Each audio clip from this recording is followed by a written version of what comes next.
Welcome. We are joined here on the Control-Alt-Reset podcast with my buddy Jimmy Nguyen, and we are, I don't know, like we've known each other for 20 years. No, maybe not that long. You were a friend. You are a friend of my sister's up in Seattle area. Yep, Um, and you knew Kathy way before I met you. But I think the first time that we met each other was at Coachella, right? that was correct. Infamous Coachella. Coachella was so fun. Um, and it was like this free flowing experience where just like Kathy had brought down a few of her friends. I was there with Kimmy, my wife, and we just had an amazing time. Like we really connected on a level that has just continued, through the years. Um, so the reason I brought you on, this is my podcast of like consciousness and exploring that from the lens of, someone who's kind of a newbie. What is consciousness? What is this world that we're living in? And every time I talk with you, you always have like such awesome wisdom. You've been through a lot in your life that just has shaped your view. That's that's very different from what a lot of people have. Um, the view that a lot of people have. And so, you had gone and stayed with like some monks and like, we were in a monastery a little bit. Uh, we were in like the rave scene, going to Coachella and stuff like that. So, I'm gonna kind of start at the beginning. Is that okay? Absolutely, absolutely. Yeah, we can start at the rave scene. We can start at the monk scene. We can start earlier. I'll go where you want me to flow, for All sure. right, cool. Um, so as you were growing up, and I met your brother too, but I mean, how was life when you were growing up? Like, were there some experiences that helped kind of shape your early view of the world? What was that like? Well, I mean, growing up in Seattle, I'm in Seattle, Washington, Renton, Washington right now, but I grew up in Seattle. I went, K through 12 here. I actually immigrated from Vietnam. At the end of the Vietnam War in 1975, we were on one of the last military planes out of Saigon. And how old are Um, you now? Sorry. I am 50 now. I'm 50 now. So Okay, all right. that was Couple of literally years older 49 than me. years Okay. ago. Yeah, 49 years ago, a long 49 years ago, at the Well, fall of Saigon, and came over to the United States as immigrants. I'm a baby of 8 children with two parents, um, coming to a new country from a war-torn country with very little. Parents didn't speak English. They didn't really have formal education other than grade school and high school. Um, but when we came here, we were sponsored in Seattle, so we ended up coming to the Seattle region and growing up here. Um, what was Seattle like growing up? A whole lot yeah. of non-Asians. I mean, I come Was from it really? Vietnam. Yeah, a whole lot of Wow. non-Asians. It's funny when you go to fast food joints here, you don't see ethnic people working there. You see white people working here at fast food joints. So that's how many non-minorities there were growing up. So a lot of my growing up was trying to find identity, trying to find who I was, which I was torn between what my parents are, which are very deep-rooted Vietnamese culture, to in between with the American culture and um, Did that being kind of clash not being kind of sometimes? sometimes of clash. I'm sure you know with Kimmy, married to an Yeah. ethnic Asian family, there's different customs. There's what are your parents feeding you? Kids getting teased, Mm, getting bullied, yeah. getting so on and so forth growing up. So a lot of growing up in Seattle was living through that the differences in culture, you know, Mm. Mm-hmm. um, not saying it's good or bad, Yeah. um, but there were positive sides to living in Seattle, and there were less positive sides to living in Seattle.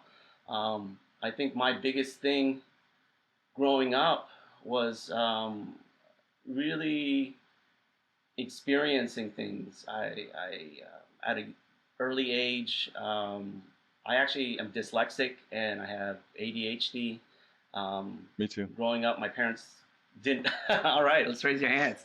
High A five. lot of us were challenged with that, and if you haven't been challenged with either one of those challenges, um, ADHD, they found out early where I wasn't reading.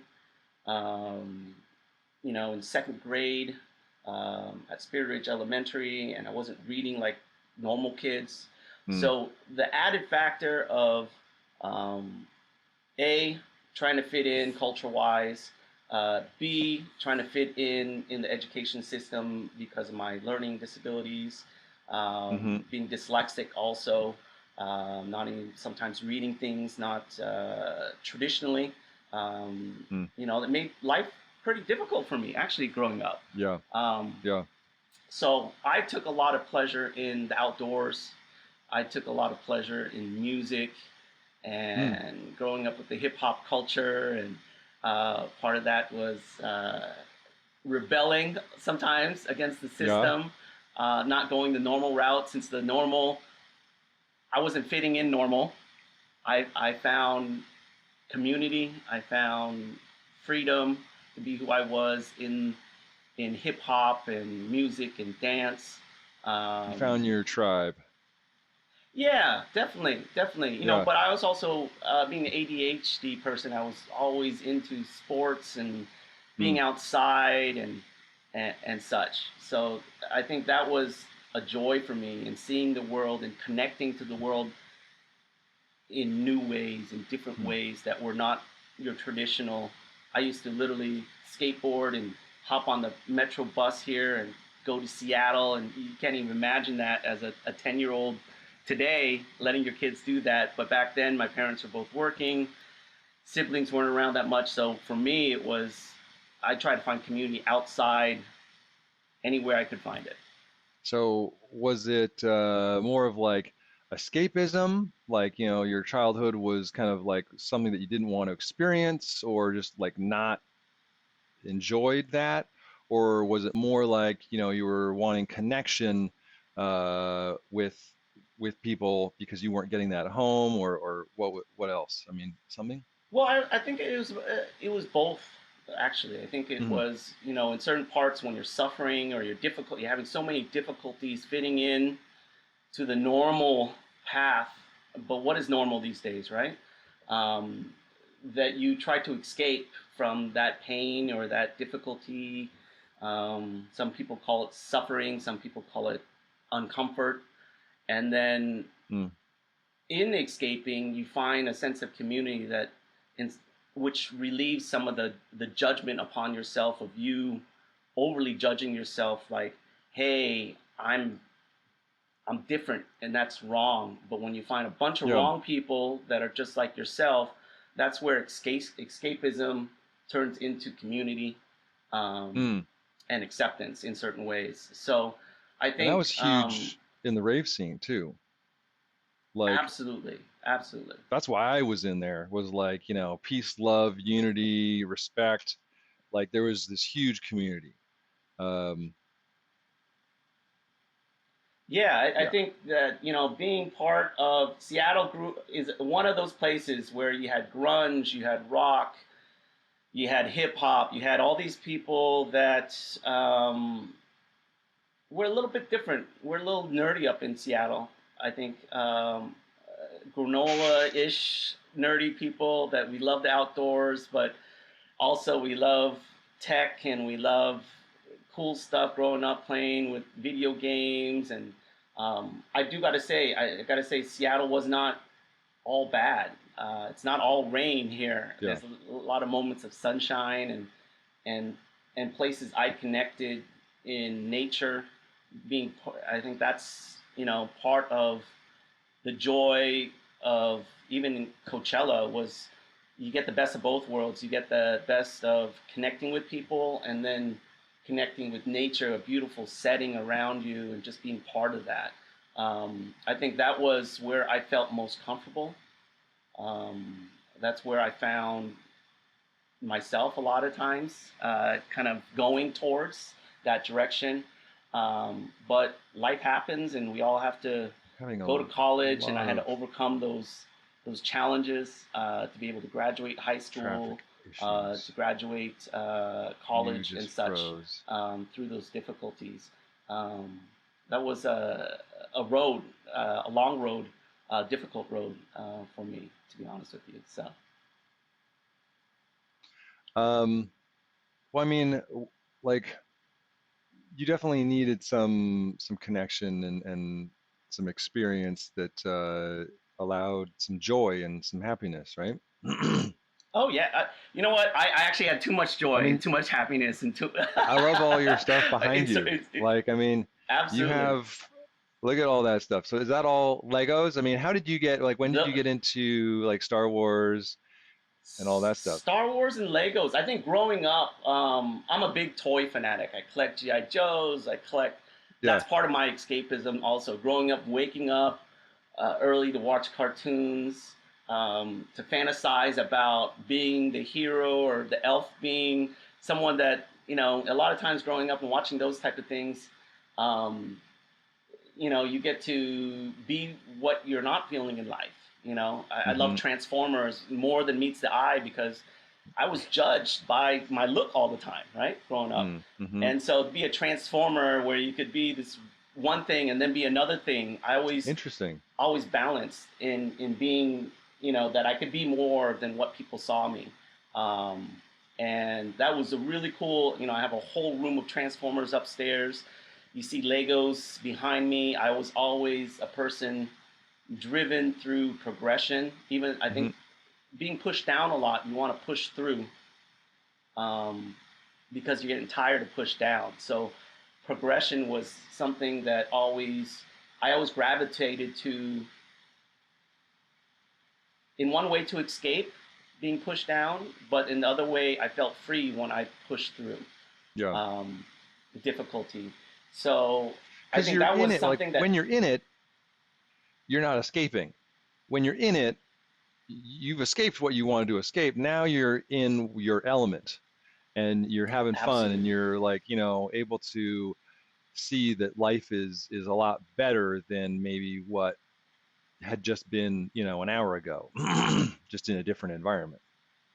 Absolutely. I mean, even if it was funny, my dyslexia, I obviously sometimes I read backwards, but that really helped me later on in life. A lot of my problem solving wasn't about sometimes going through a problem backwards, you find out how to go through forwards, Mm, you know, yeah. and to get where you want to go. Mm, And sometimes that means not going the straight route that as you go through backwards, you find other routes that are not on the same path of everyone else to kind of right. get to where you want to go. And I think that was a lot of the times that to solve problems, I was one to um, be non-traditional, you know. Mm. And then you add ADHD on top of that, where our minds are everywhere, our sensories, our filters are open all the time, where we're Overload. constantly Yep.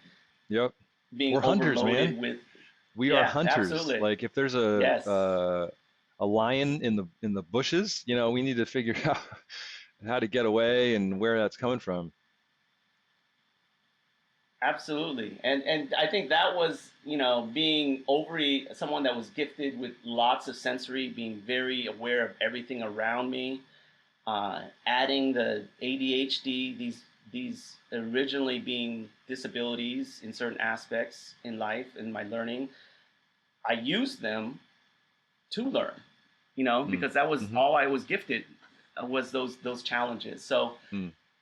though it was a struggle, it taught me how to be tenacious and not give up. It taught me how um, to keep on going and not be you know, overly overwhelmed. At moments I was Yeah. overwhelmed, but that's where I I got mean, into music and I started. was was there an event or some Yeah. type of kind of experience that made you kind of go fully into that, or like, okay, I, we're going to get there in a little bit. I know that you had gone to the monastery, and so, but like Oh, partying was first, and you went into if, music.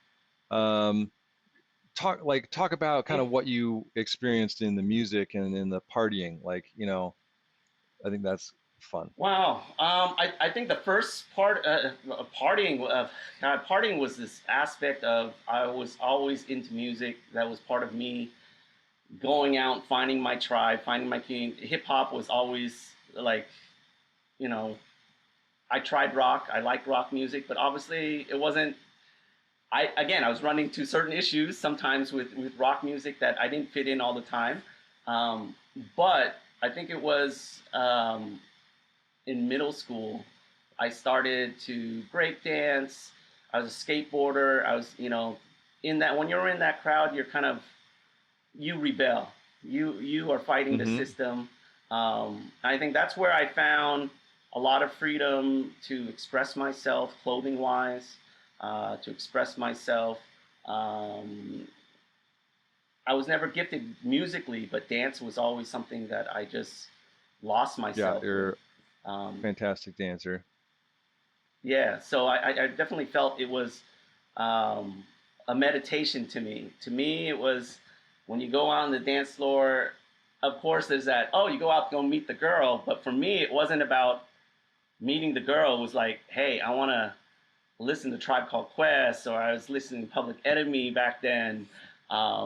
And then I remember listening, growing up with my family, they were into like new wave music and Depeche Mode.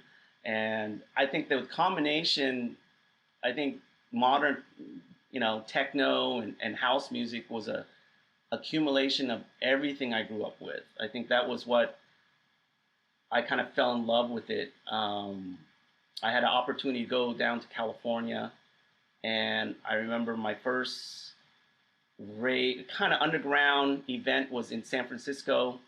It was I was actually out with a bunch of my ethnic friends, and I was like, oh, let's go listen to hip hop and go find a joint that we can listen to house party, we can do that, and they're like, oh, there's this underground thing, let's go check it out. I remember going there, and I was like, at first I was like, whoa, this is not a hip hop joint. I was actually kind of like, whoa. And I remember Doc Martin Oh, was one of the nice. first people I listened to, DJs, and he threw in um, a Tribe remix that I was like, oh my god, this is amazing, you know. So taking from something that and brought you joy, and then taking it to a new place, and I think that's you look behind me, and that was one of the things that I've always had joy with is that progression of taking something and then going to a new place with it, Nice. without losing what it is. Mm, Um, and I think that's something for me that's always driven me as a person, where I found a lot of peace and I found a lot of um, joy and happiness in. Um, and that's something that I started finding in the rave scene a lot, because there's always a new remix, and there was always different people, and they weren't being judged, and I could just go out and dance in the middle or dance up front, um, and I got to know DJs, and um, going up and coming back to Seattle, the rave scene was into techno a lot, and mm. at that time. So you had, in regards to Donald Claude back then up here. Yep. And I think that's the crowd I met your sister in Yeah. way back in the day. I think it's at Coachella. It was funny. At Coachella, I met your sister, but I didn't remember her at first, and she was friends with my brother.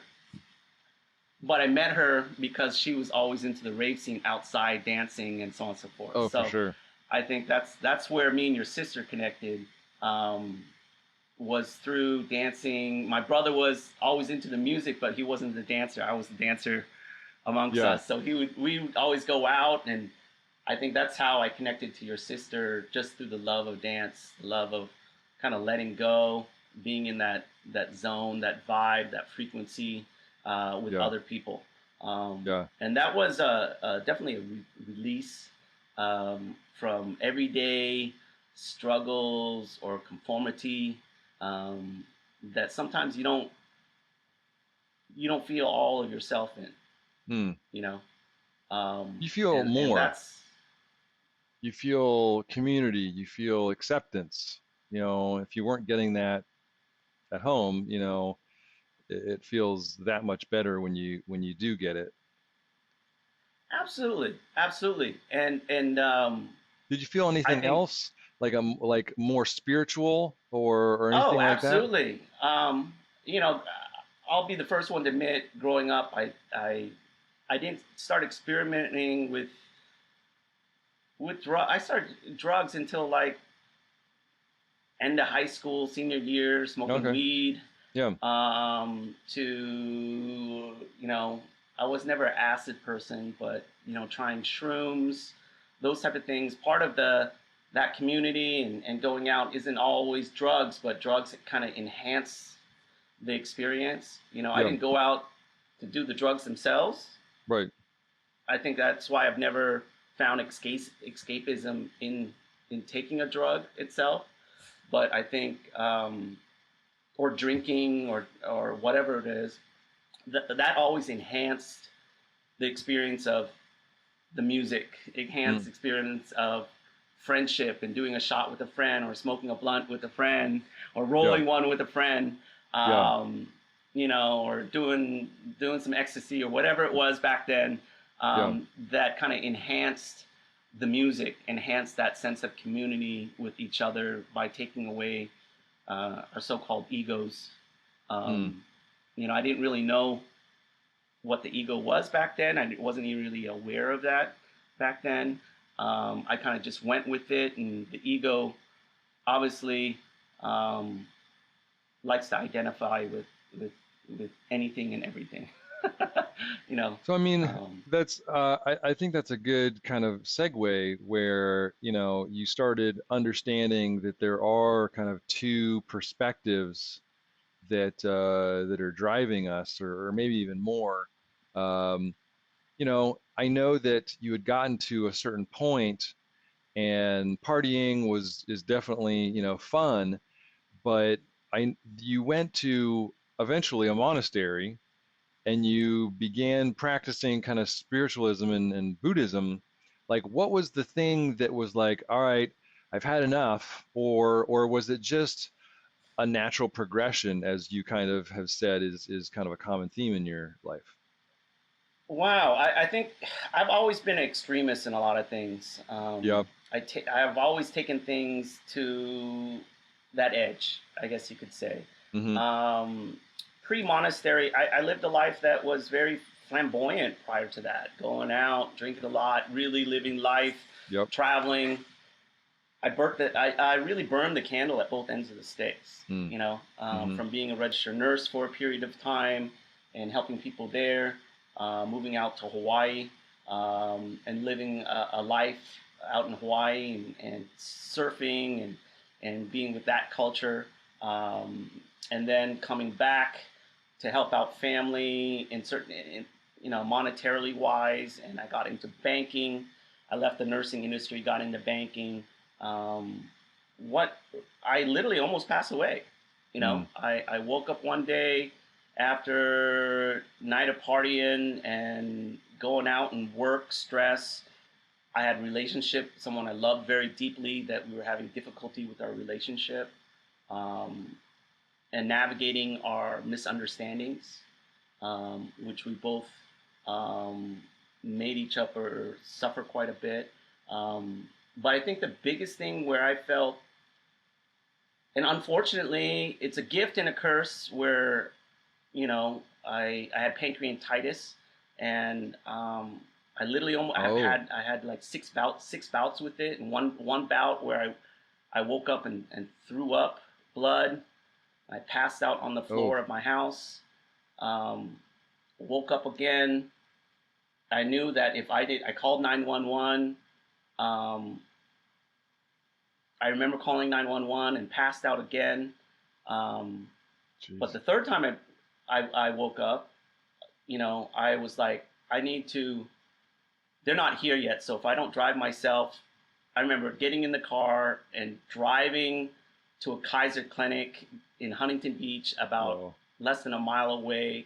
I literally I drove over the curb. Instead of doing this U-turn, I drove over the curb, pulled into it. And, this Kaiser clinic didn't have an emergency room. And I walked in there and I was like, said, I need you guys to get an ambulance for me. You know, I passed out on my floor. I had blood on my shirt. oh, jeez. Um, you, I need an IV stat. And I remember passing out again. Um, Next time I woke up, my doctor, my regular internist was there, and I was hooked up to IV, and he said, "You're lucky to be alive." My blood pressure was extremely low. I think it was in like 70, low 70s, Wow. over 40. And he said, "You shouldn't even been conscious." But I think my will to live Yeah. just pushed me, and I remember they had me in the hospital for almost 3 weeks. Wow. And I think um, the way they treat pancreatitis is they put you on antibiotics and you don't eat. You don't eat solid foods, so your pancreas has time to reboot itself, right? Yeah. Because it gets so inflamed. I think that pain, physical pain, but also um, the pain of regret, Mm. of, yeah, I lived a life, but So I made, that was kind of your yeah, wake up. that was definitely my wake up. That was my Jeez. wake up call, where you're sitting in the hospital and you look at life and you look at like how many situations where you have that regret, and you're like, oh, if I'm going to pass away, Mm. I didn't do this, I didn't fix this, I didn't do all these things. And that was in my early 30s when that happened. Mm. That was pre Coachella, pre meeting you, and such. I'm not sure if I mentioned, that was one of the biggest things that woke me up, was Mm. just a near death experience. And then after that, it was, on top of that, it was my love of my life at that time. I had difficulties with her, and literally, she's Catholic. I've been Buddhist, you know, traditionally growing up. But like most people, we do it out of ritual. We do it, and we don't practice spirituality out of like really intention. Mm-hmm. You know, I studied a lot of spiritual things growing up by studying a lot of different cultures at UW. Um, and so I dived into it, but it was more on an intellectual level Mm-hmm. instead of a personal level Sure. with it. I remember we had this nasty argument, and I actually still have a little scar right here. Oh, And her mom's more than Catholic, an and she argument. gave this. Yeah, we had this book. She had this book called Anger: Wisdom for Cooling Flames by Thich Nhat Hanh. He was nominated That's by the the one you Nobel told Peace me to get, Prize. right? Yes, Yeah. yes, yes. And because it was the first spiritual book that I literally connected with, because we had such a nasty argument.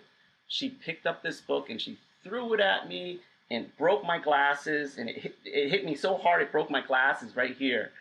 Dang. And she's running out the door, and I picked up the book and I was about to toss it back at her, but when I picked it up, I looked at it and I read it, said Anger, Wisdom for Cooling the Flames. And I recognized the word anger, and I was so angry Mm. at that moment. But it said Wisdom for Cooling Flames, and I was like, I didn't throw the book. Yeah. I sat down, instead of throwing the book, I sat down and read the book. Mm. And it was I remember reading it. I cried like a baby reading it Aw. because it spoke to me in a lot of different ways. It spoke to me in my misunderstandings. It spoke to me um, being a Vietnamese monk from Vietnam, a war-torn country. He talks about that. But he wrote in such a way that was so loving and compassionate and tender. Hmm. Um, it spoke to the tenderness, the areas in my life that were very tender at that time, that have Hmm. come to a tipping point, I guess you could say, on a both physical level, um, emotional level through my relationships. Um, and at that time, I was in banking. I was making a lot monetarily. I had a lot of funds, and that's what allowed me to party and escape where I wasn't happy Hmm. in life. Um, and I think that was a big tipping point for me. I was like, wow. I remember and then I drove down to Barnes and Noble, and I'm like, oh, this guy has like 200 books, and they're all written in English. And he's from my country. I started pulling these books and started just diving deep into them, Yeah. and and almost reading them not from, again, in college I read from an intellectual level, Right. but this, I think, I just read from a place of making space to touch my regrets and Hmm. touch my pain Hmm. and touch my difficulty in a whole new way, Hmm. in a whole new way. Um, and I think that's where I really understood that we're so much more than what we think we are, Hmm. Yeah.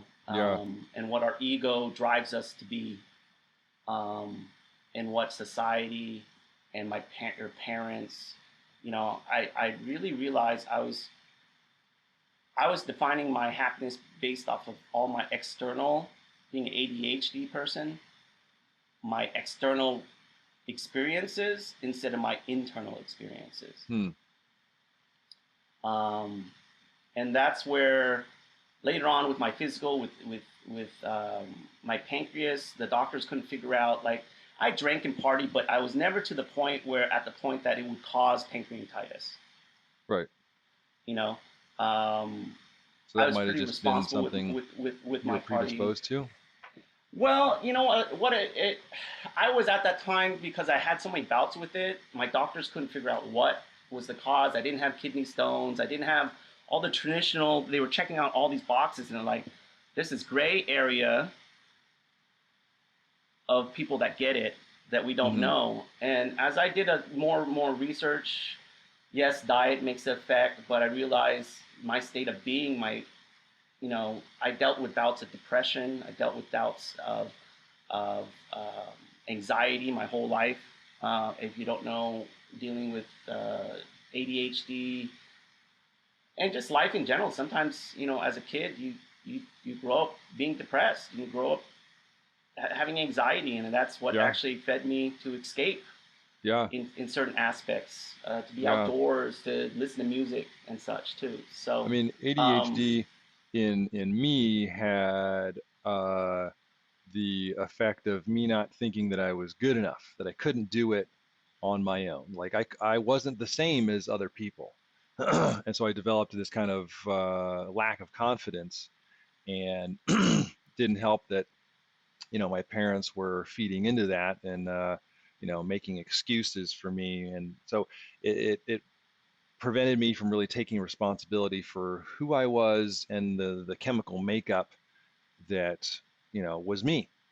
Um, but I think when you learned that about yourself, and you, like, when you're ADHD, you kind of know that we are gravitating towards experiences, and, like, uh, experiences where, like, our senses are just like overloaded with joy or whatever. That's why I did a lot of those drugs. um and like the music scene, and it was just like very much a connecting experience. um but you learn that that's, if you have what you went through, um, you're like, that can create uh, like health issues. Like there's more and more evidence that the internal mind state has a lot to do with your health. And the other way around is that if you work on your, internal state, you can actually cure like diseases that have cropped up. Um, so yeah, I mean, is that kind of Yeah, what you would totally. kind of come to realize? Being a scientific person growing up, I was pushed to go to med school and dental school, so I took a lot of uh, science courses. So my mind has always been to problem solve things through exploring not right and wrong, but exploring the whole hypothesis of something to get a Mm, certain result, or why you got a certain result, or what. And being dyslexic always forced me to look at things backwards in a way mm. that maybe someone would not solve a problem or Huh. explore experience.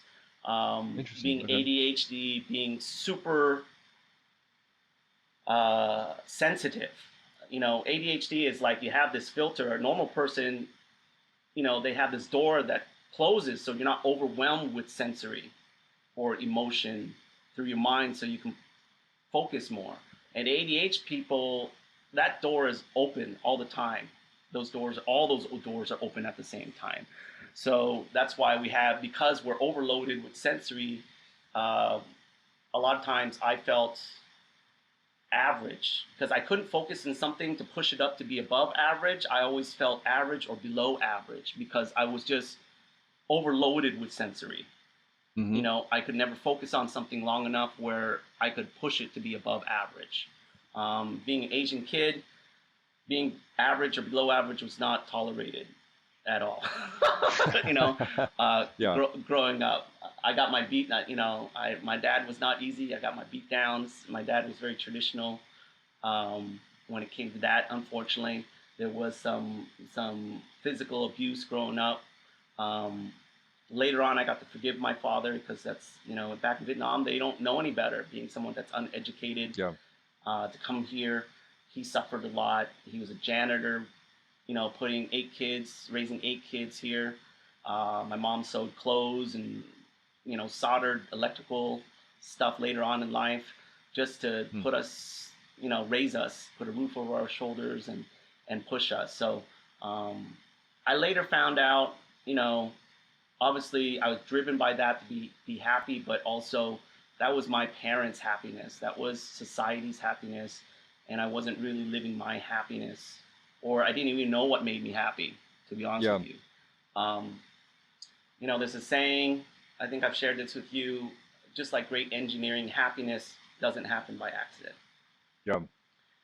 And I think health wise, I was great, had money, had financial stability, had a beautiful girlfriend, but you got to the point where trying to push those to be above average in some of those things, and having that balance of everything health wise without taking so much away from my health, my mental health, my physical health, was being overwhelmed. I think the doctors didn't have a clue, but as I researched it, our mental health and has a huge impact on cortisol. Cortisol is our stress hormone, and that's being Mm. released. And we hold a lot of our stress in our midsections a lot of our times. Obviously, that's where the pancreas is. So, Mm-hmm. um, not having answers, I was just like, okay, went to Barnes and Noble, got all these Buddhist books, and I was reading them, and I was enjoying them. I was crying through them. It was finally like you said, finding a new tribe, right? You've tried these other tribes, and these other Mm. tribes weren't. Not saying those tribes, music was wrong. Going to rave scene and going to Coachellas and music festivals were wrong, Yeah. or anything of that nature. But obviously, there was an imbalance somewhere for me, and not having answers, almost passing away. I was like, okay, let's try this. They were having a retreat. This Zen master was coming from France, and he had a monastery in Escondido, California. I went down there not knowing that it was reserved, reservation only, Mm. and it was packed. I remember the gate to the monastery was up in the mountains, and the gate was closed.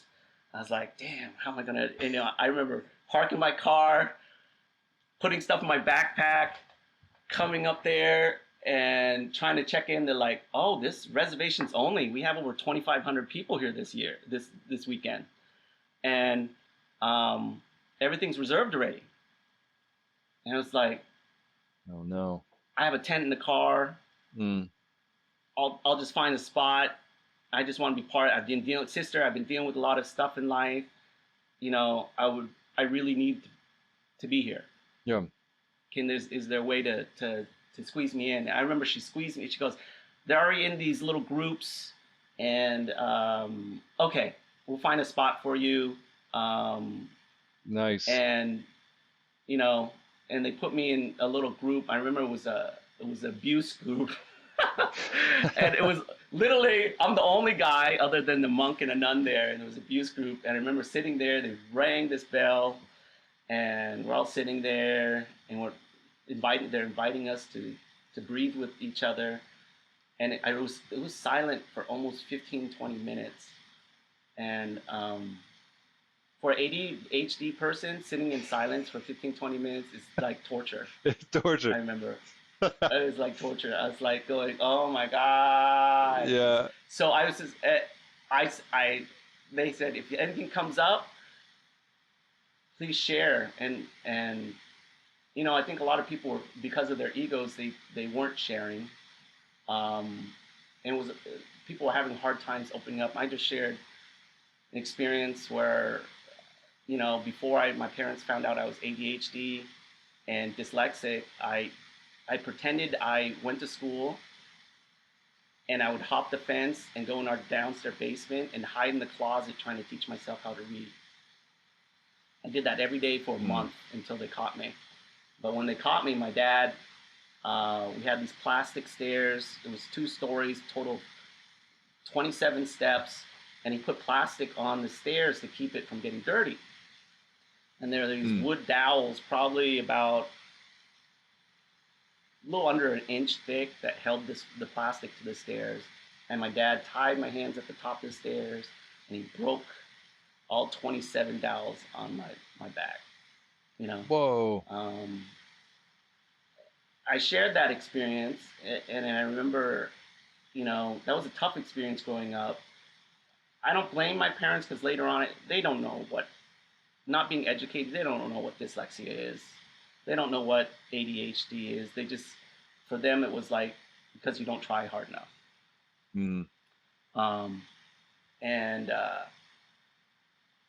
And such. So I remember, that pushed me to always okay, always find different ways around the system. If the system goes this way, to find other ways around the system. But I remember sharing that story in this sense of community, and everyone started crying. And then it almost gave them, that helped that sense of community helped people's egos humble themselves a little bit, because they saw me humble myself and share a story about my difficulties, about abuse type of physical abuse situation growing up that shaped me in life. And everyone started opening up about their abuse. And I remember afterwards, even the monks and nuns said, thank you for sharing about your difficulty, because it really helped everyone feel okay to share. Yeah. And it made the last group sharing so impactful for people. And even people to this day, there's people from that group that still stay in contact with me.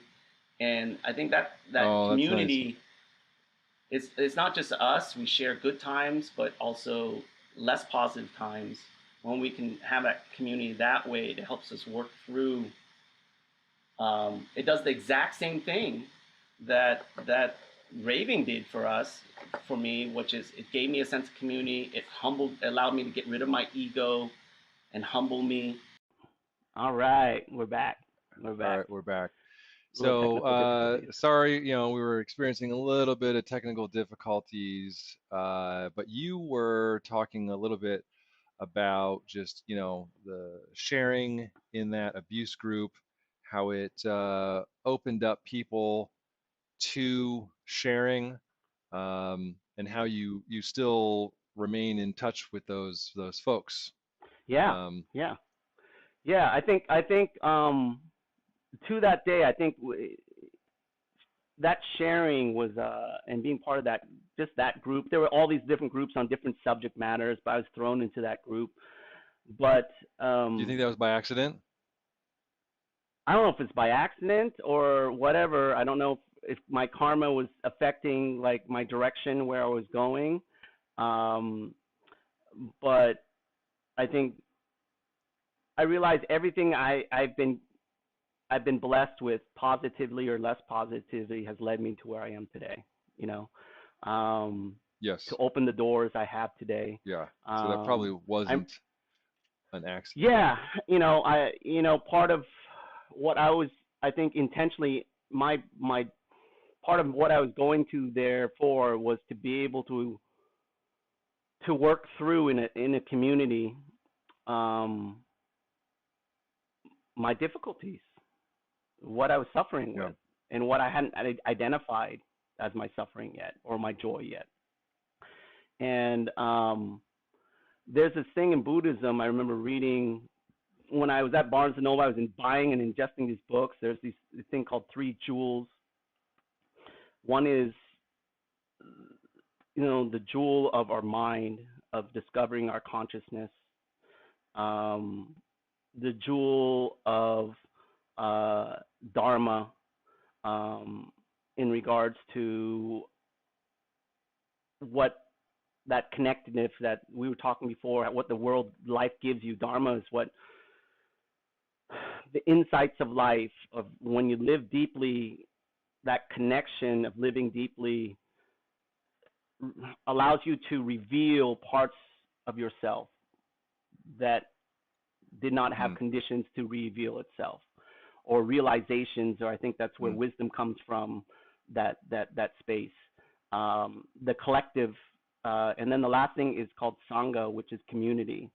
And I remember, mm, when you meditate, you're developing the ability to be conscious, um, and when you're studying or you're being present with your meditations, that's when you can touch the Dharma, or the reality, the truth of life. mm.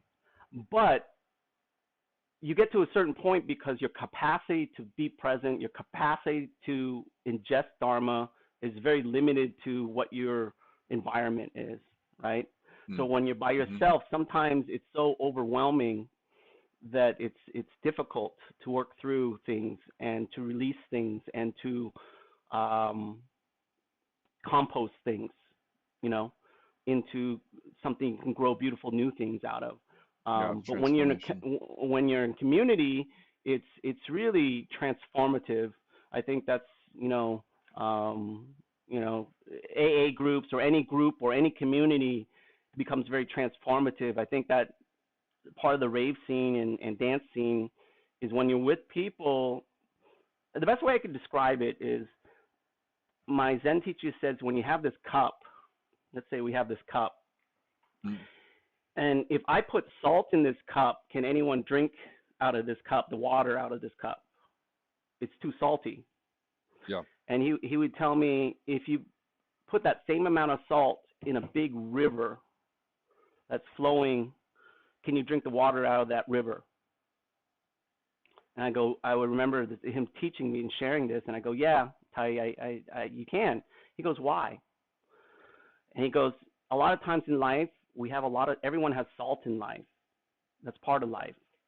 But when our hearts and our minds are still like this cup, and we put salt in it, it pollutes us and anything that drinks out of this cup, because the salt Hmm. overwhelms the amount of water in this cup.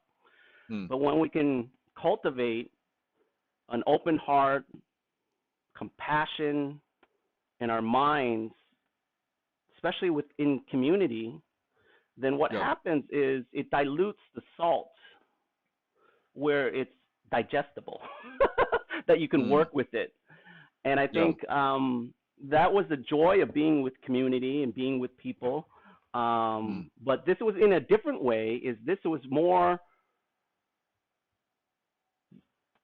working through the process of, you know, we being in the rave community, music community, we connected to the community outside of us. But at this temple, it really was about helping us take the energy of community outside of us to touch the community inside of us.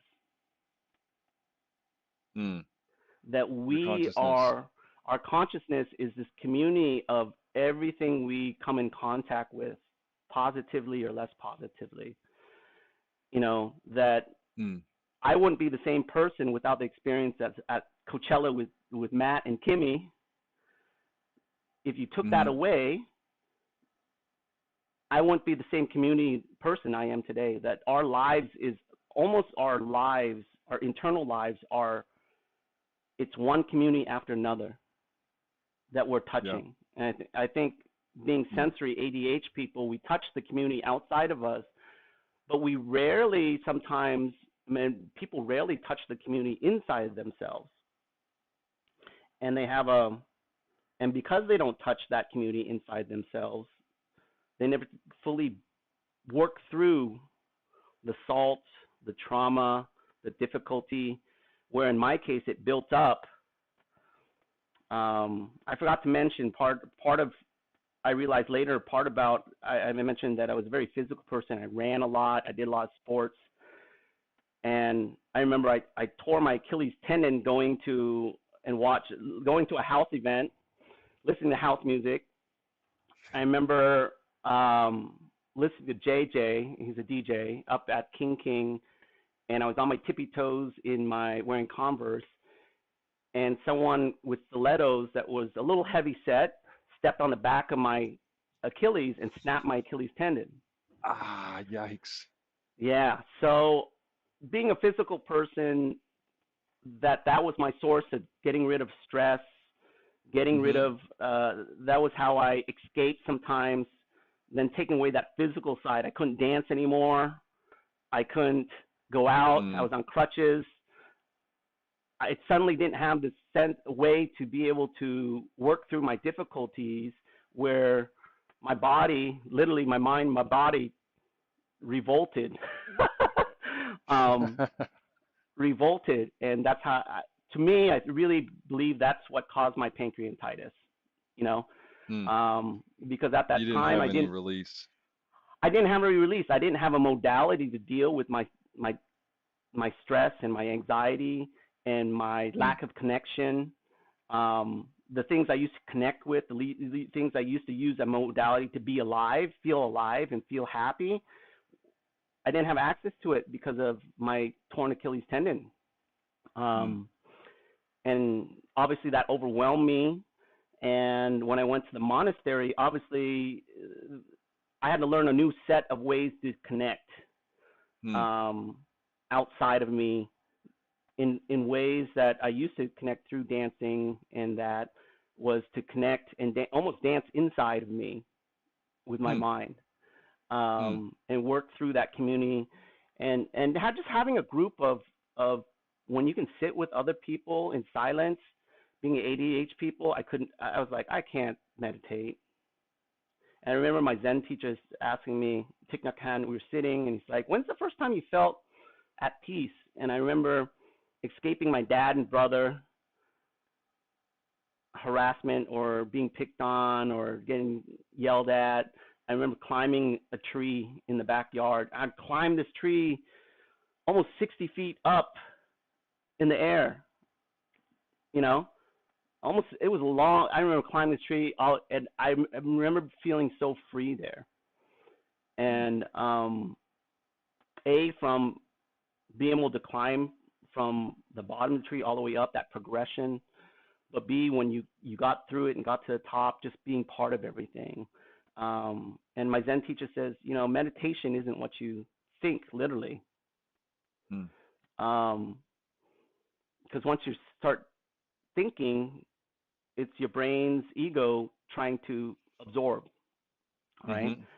Mm-hmm. And just sitting with people and taught me how to be present, Mm. cultivating consciousness. And there's a difference between learning something through your mind and collecting information, and then actually being present. And I think through sitting, and if you've never meditated before, I think the process of being present is all about it starts with learning how to be conscious of your breath. And being conscious of your breath requires no thinking to breathe. Like you could be Mm-hmm. asleep and you still breathe. You're not Mm-hmm. consciously thinking, but you still breathe. You can't breathe in the past, and you can't breathe in the future. And so when you just simply are aware of your breath, Mm. it's like an anchor that pulls you to the present moment. Mm. Outside your brain, you're still part of your brain, you're still part of your thinking. But the more you're conscious of your breath, that spaciousness of being conscious with your breath, like you imagine when you breathe in, the air is almost a spaciousness. You're being part of the world by breathing in the air of the world and Yeah. breathing it out. So you're part of a community when you're breathing, and you're touching the community outside of you, but also you're touching the community inside of you when you're breathing and being conscious of your breath. Did So if you you did you find that being in that environment with like several other people doing the same kind of thing, did that help your practice of meditation? Because I mean, I've been doing meditation for a few months, mhm. and it kind of, you know, and I know this is my ego is like, okay, I'm focusing on my breath. I can't really get my mind to like quiet. Did Mm. you ever like do meditation before you went to the monastery, and then like you learned some things in the monastery that really helped kind of take it to the next level? Absolutely. I have to, I realize, um, through the process, our own egos are our biggest strength and our biggest weakness. Um, There he is. hold on 1 second. I see him. I have two little egos that need to go bark at something outside. Um, and our minds are. I would hit a breaking point, just like anything in life.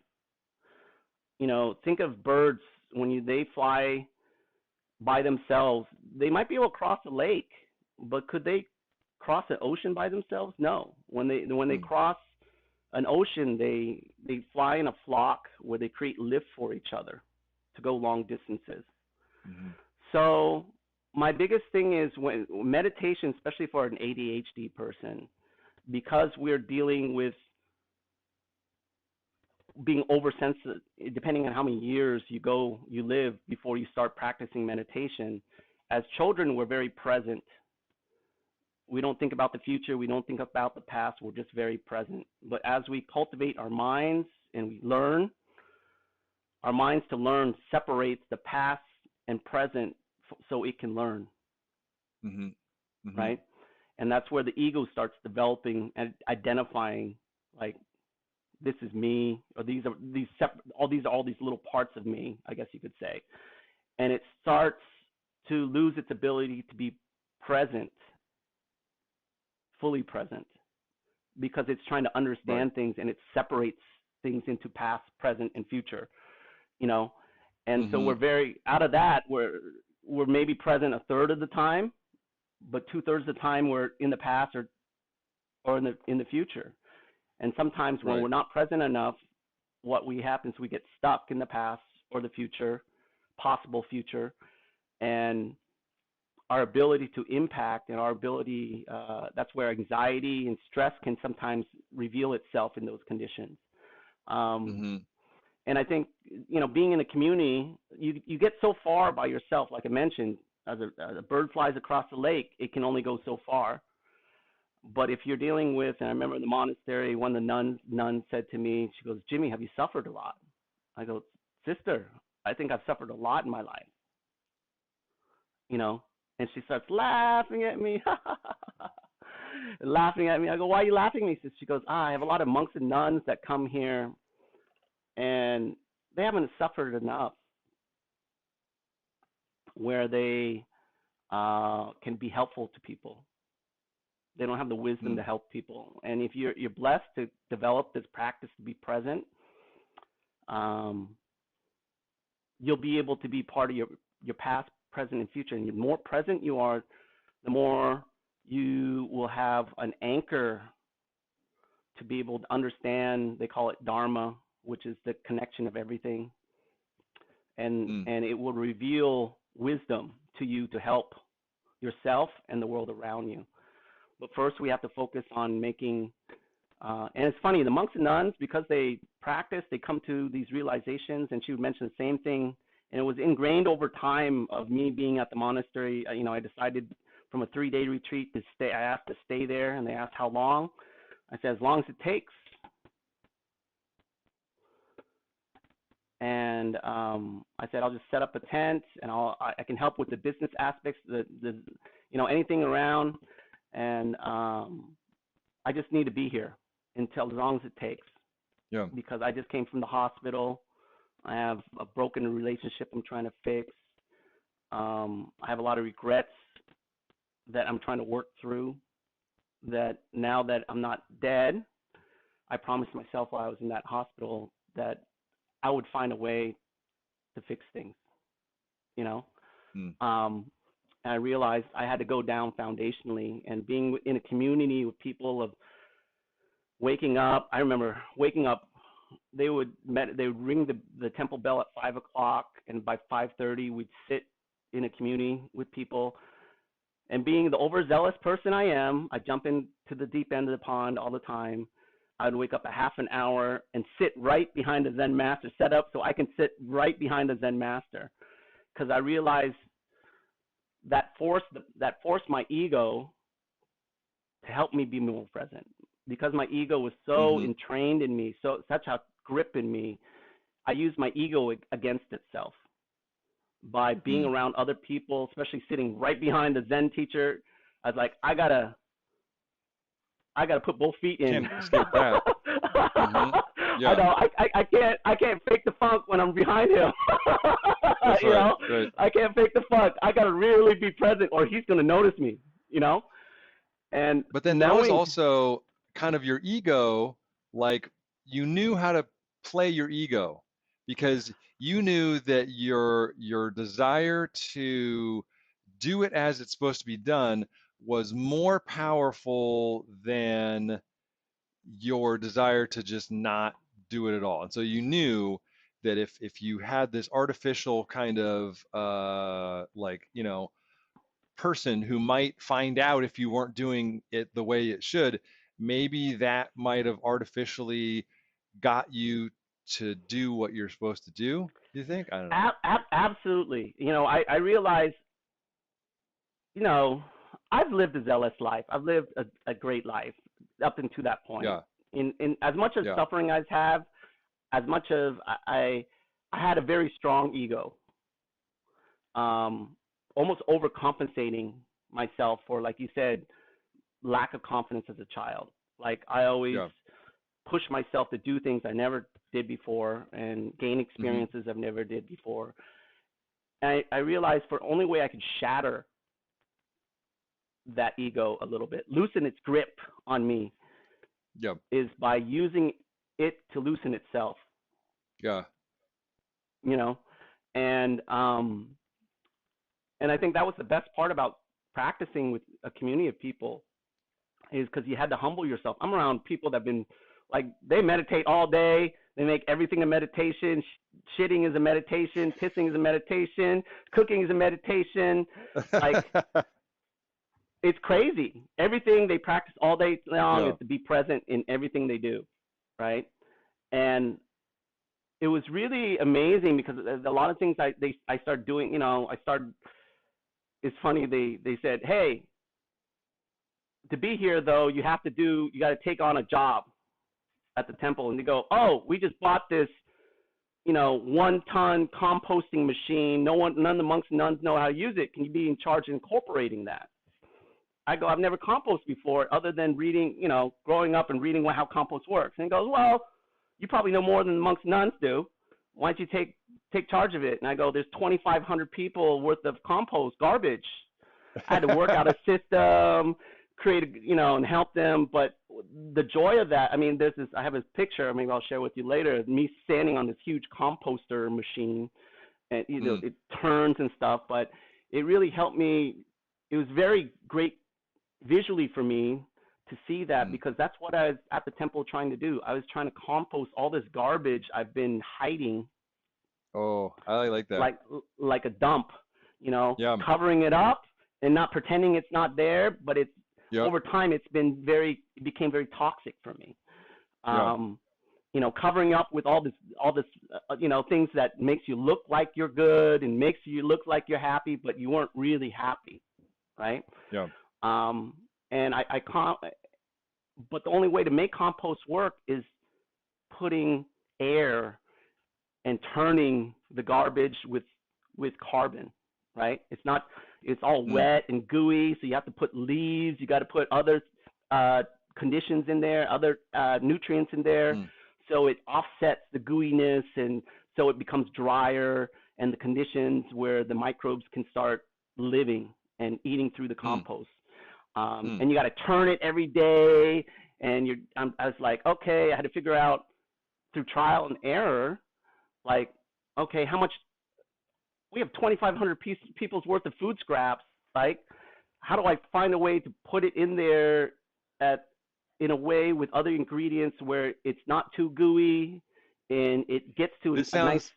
This sounds totally like a wax on, wax off It's experience. totally wax on, wax off, Miyagi-san. You were being taught moment, without you even knowing that you were being taught. Absolutely. And I think that was the joy of the monastery, is because you start with meditation in the morning, and you start with walking. First they do sitting meditation, and then they do some chanting, and you're chanting with a group, and you're realizing, I can't do this, but I'm with 2,500 people trying to do this. Mm-hmm. So over time, when we're all with all these people, it's like going on and you don't know how to dance, but there's a lot of people that don't know how to dance, and you're all just trying to dance. Yeah. Yeah. Feel free. And so you kind of do it together, and some people are better than others. But through being in the moment with these other people, truly being in the moment with other people, their ability, it's almost like osmosis. Their ability to be more present leaks onto you. And it's kind of like when you're dancing, your sister's a really good dancer. Yeah, she is. She's gotten even better in her, in over time. But I think it's because, and just me also, I got better over time just being with other dancers that are better than me, and through osmosis, I picked up on things. I picked up on their vibe. And now, how long were you there? Almost a year. Okay. All right. Almost a year. I so you showed up for one weekend. One weekend. And then that just was like, okay, I'm here to stay. Or like you said that there were 2,500 people, and like when you first got there was like a weekend or something, like a weekend retreat. Did all of those people stay for a year? Was that like no. So a lot of those people, they would you got to understand, Thich Nhat Hanh, he was the second most, other than the Dalai Lama, he was the second most well-known monk in the world. Oh wow! Going down to Barnes and Noble, and if you go to any Barnes and Noble bookstore, and you go into the Buddhist section, this probably was the guy that you read, right? This is the guy that the book hit me in the head, in the face. Okay, and so you got to learn and do it under him. under him. I think Oh, because I wow. connected Okay. with him because That's cool. growing up in Seattle, Martin Luther King was a big inspiration to me as a person, Yeah. being a person of minority, fighting for equal rights and such. Mm, And dealing with racial issues growing up, Martin Luther King was impactful to me. The year after Martin Luther King won his Nobel Peace Prize, he himself nominated Thich Nhat Hanh for the Nobel Peace Prize. He didn't win it, but he wow. nominated him Yeah. because he was friends with Martin Wow. Luther King. Um, so I think the connection for me with Thich Nhat Hanh was so strong because he was someone that dealt with the same culture. I came from the same culture. I came from Hmm. Vietnam. B, the way he went about of cultivating peace and community agreed with Martin Luther King, someone that inspired me also. If you've never read his book, he writes in such a poetic way, an honest, Mm. authentic way. Um, that book I recommended to you, Anger, Wisdom for Cooling the Flames. Um, it's something it can touch anyone. He's non-dogmatic, where it's not just about Buddhism for It's him. weird. I ordered it and then it it it then canceled the order. So I don't Mm, know what that was about. Like, I don't know. So I'm gonna have to reorder it, put it on my yeah, send me shopping your address. list. I'll send one to you. Do And you have such. multiple So copies? yeah, I'll get you. I'll just get you a new copy and send it to you. I always send this book to everyone because it's the one I started with first. And anger is such a egoic ex- experience that Well, blocks you off from that so would much. be so awesome. Because honestly, some people are outwardly angry. I Mm, have anger inward. mm, And I had a dream recently where I knew that anger was one of my major things that I need to work through because I don't know how to express it. mm, And I learned from my dad, and he had this experience where he's like, he thought he would die if he would express his anger to people that he loved. And I don't mm, know if I got that through osmosis, as you had mentioned, that like, mm, some of the things you learned were through osmosis. I'm sure that I learned that through osmosis because I have a hard time telling people that I'm angry. And mm, so the dream that I had was like I was so angry. Somebody had done something to Kimmy or something like that, and mm, I was like I wanted to express it, but I it was like blah blah blah blah. And I was nervous and I was like shaking, and so I woke up. I'm like, man, like I have actually unhealthy way of expressing anger. Like I don't mm, know. So like that's kind of the opposite, but still, you have to know how to express it so that it doesn't create any blockage or anything like mm. that. So I that totally would be agree. good. Yeah. I think anger. They're like a lot of the emotions that we experience. Um, there's a positive and less positive side to it. Mm, Kind of like you, being someone of didn't have a lot of confidence as a kid growing up. I didn't express myself, didn't want to be judged. Um, I didn't know how, and through my coping mechanism, not being judged, I just didn't show certain yeah. things. I was stoic in a lot of ways. Yeah. Um, and my being my dad, being sometimes physically violent, you know, with his beat downs, I had to be the only way I could beat down is being like not showing anger back, or it would be worse, Yeah. right? Yeah. You know, Right. Right. at certain points, I would just have to just bite the bullet and just like hold it. Mm-hmm. But what happened was I held it for so long, I would explode on other people Yeah. that maybe um, didn't cause the source of that anger, but they touched the conditions that fed that anger, Yeah. right? That initial Yeah. trauma through my Mm-hmm. father or whatever it was. And Yeah. so I realized, I think it's through exploring of being present. Imagine a tornado. ADHD person is this tornado of Mm. emotions and feelings and everything else. And we're just at that time before I learned meditation, I'm just being someone being pulled by this energy of this tornado, and sometimes whipping that energy to other people, unconsciously or Yeah. consciously, both ways. Yeah. Through meditation, through being present, I found the eye of the tornado, Hmm. where it's peaceful, you're grounded, you're still part of the tornado, but after a while you kind of understand how the tornado works by just being grounded with it, and Yeah. then you can learn how to harness that energy and let it out in a safe and effective way. You know, Nice. sometimes, like you said, is I would put that anger and energy upon myself. I beat myself up. I'd overjudge myself. And I think that was the biggest turning point for me, as I learned how to, the monks and nuns, they give up being around all these attachments in life and live such a simple life where they have more space and more energy to be present. Yeah. We live in a world that is very difficult to be present, to be honest. You said, For sure. And I realize I call it habit energy. Hmm. There's a collective habit energy in the community of the world that comes and we come in contact with our families, just like we have DNA. There's habit energy that's passed on through our connections, right? If you believe in karma or not, there's a way of karmatically, there's certain things that were passed down just like DNA that we have to relive. If you believe in reincarnation or not, Whoops. from one life to another. Yeah. Okay. Let Kitty out. He was trapped in my room, and All right. Kimmy had My just boys too. given him food, so You gotta go. he was like, Let it flow and let it go. Yeah. Yeah.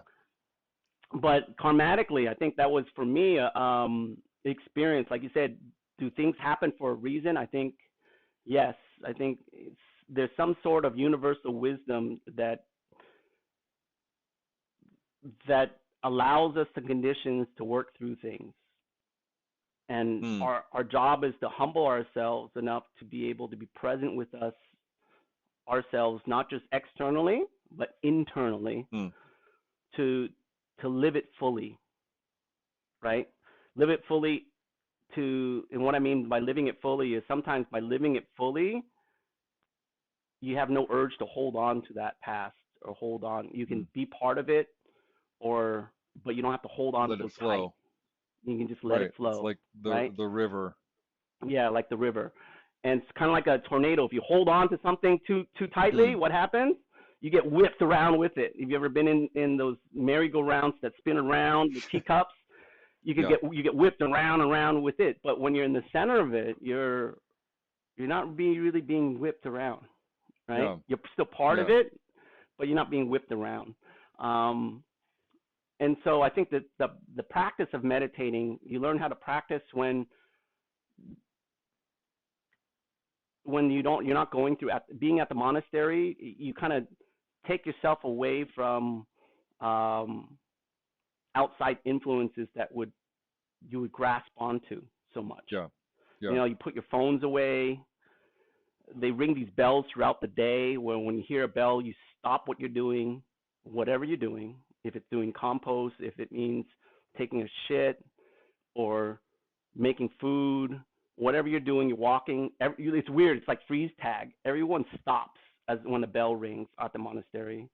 They come back to their breathing. You go 3 to 5 deep breaths as the bell is ringing, and you're present with the bell. You come back to being present with yourself. Ooh, I'm gonna take that, and I'm gonna.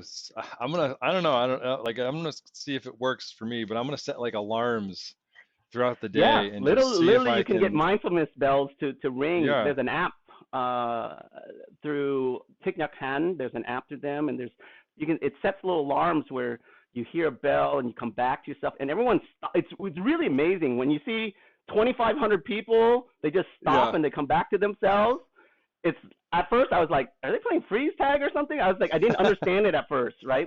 That first Oh, weekend I okay. was there, and you see Yeah. people just stop and come back to present, and it's like they unfreeze after that and they go back to doing what they're doing. But through time, you practice coming back to yourself. Every time you come back to the present moment, it helps you with staying in the present moment, Yeah. Mm-hmm. right? But it's like you said, if you stop practicing consciously being in the present moment, your ability to come back to the present moment is more difficult, Yeah. Mm-hmm. right? And so when you do it in a community of people over a sustained period of time, you get better at it. You know, Mm. that collective energy, that collective frequency, whatever you might call it, the collective conditions become part of you. There's a spiritual saying, you know, you'll find in the Bible, you are the temple. In a lot of spiritual traditions, you are your temple. What happens is Mm. you get to practice at a church or a temple together, hopefully that ability to practice in a community, you take that community and it becomes part of you. So it becomes, Mm. with every step outside the church, you become the temple itself. Mm. Unfortunately, you know, being there a year, it's funny. You practice, and I was blessed to have a lot of epiphanies, a lot of moments. I almost became a monk or nun. I actually turned that 3-day weekend to quitting my corporate job at a bank. Um, you know, and letting go of a lot of things that weren't aligned to what really made me happy. Going back to that saying, you know, just like great engineering, happiness doesn't happen by accident. I realized a lot of stress and anxiety comes from doing something that does not align to your values, Do you not mom's values, not dad's values, but your experience of what happiness is, right? Um, do you and feel that's that where, when you went to the monastery that you kind of went through these practices that then helped you understand a little bit more about what you wanted out of life? I mean, you obviously felt the energy that you got after meditating, being in a community like that. But like mm, how has that affected like your trajectory of life? I mean, you quit your job, so it obviously affected you in a way where you weren't so driven towards money, but I mean, it was something more than that. Was it the environment of that corporate you know, environment that you? I think it was the environment, the corporate environment. I realized a lot of things were feeding my ego and Yeah. feeding what what again, that habit energy, that collective habit energy that was being pushed upon me, what your parents define as happiness, what Yeah. society defines as happiness, what your intimate people in your life define as happiness. But I think by going to the monastery, I practiced letting go so I could find out what was really there, Mm. right? You know, to really being with what I suffered with, because a lot of times what makes us happy through escapism, we realize, you know, part about why I love freedom is because I felt so pushed down by my parents and society of what I Mm-hmm. was, restricted, Mm-hmm. Mm-hmm. right? And so part about me is a lot of times we're not happy because we don't even understand what makes us happy. We're just living life, so on and so forth, so we don't appreciate things because we don't realize if I ask you what makes you happy, Matt, most people won't be able to answer that. Mm-hmm. I What wasn't able to really makes answer them that until happy? 28. Mm-hmm. Yeah, yeah.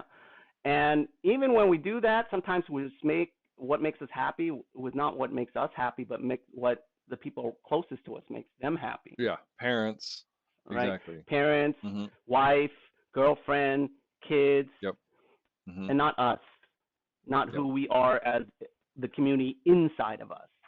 That's Right. the community outside of us, but it's not the community inside of us, right? Mm-hmm.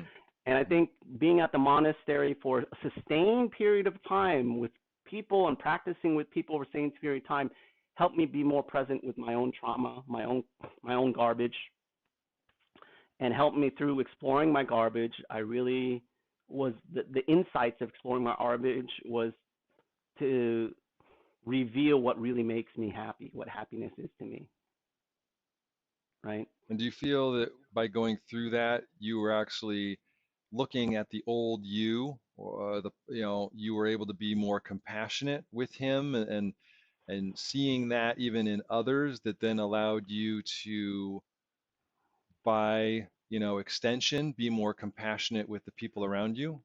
Oh, absolutely. I think it allowed me to be more empathetic. Like I said, practice compassion through being present. There are conditions to be compassionate and empathetic by being present because you get to truly experience the garbage Yeah. fully, fully. Mm-hmm. Mm-hmm. And when you're fully with that, those conditions reveal empathy and compassion. Through empathy and compassion, helps you understand, and through understanding correctly, honestly, you learn how to love Mm. honestly for Mm. that. There's a saying that my Zen teacher used to say, Thich Nhat Hanh used to say, in Vietnamese it was, mình thương một người nhưng mà mình làm người đó bị thương, which means we love someone but we end up hurting that person Mm. and ourselves because the way we love them is how we were hurt, not how they were hurt. Yeah. So if you really want to love someone, you have to feel their pain through you. You have to be empathetic to their pain, and so you can understand their pain. And through understanding their pain fully, you learn how to love them in the way they need to be loved. Yeah. And your job also is to be fully with your own pain, so you can help your loved ones understand your pain, so they can love you the way you need to be loved. Mm. You know, and a lot of times that's where misunderstandings happen in relationships because we're loving someone. It's not that we don't love someone, but we're loving them based off our own pain and our own suffering, not their pain and their suffering. Right. The 5 love And so, languages. Me and Kimmy yes, read that and helped yes, us tremendously because I had ways of expressing my love. I'm like, why doesn't she appreciate this? yeah. Why doesn't she And think I love her? I, Oh my goodness. I'm doing all the things that I think that, if someone did it to me, I would love Yeah, that. I would love Um, that. Absolutely. but yeah, we had to, exactly as you said, it's you just, everybody's different, and we go through this journey, and we identify ways that translate to love, and it's not that a forceful, you need to look at it like I do, because that's, I mean, I could try my whole life to change somebody like that, but it's like, if you appreciate that person, you want to keep them, everything that they have in them.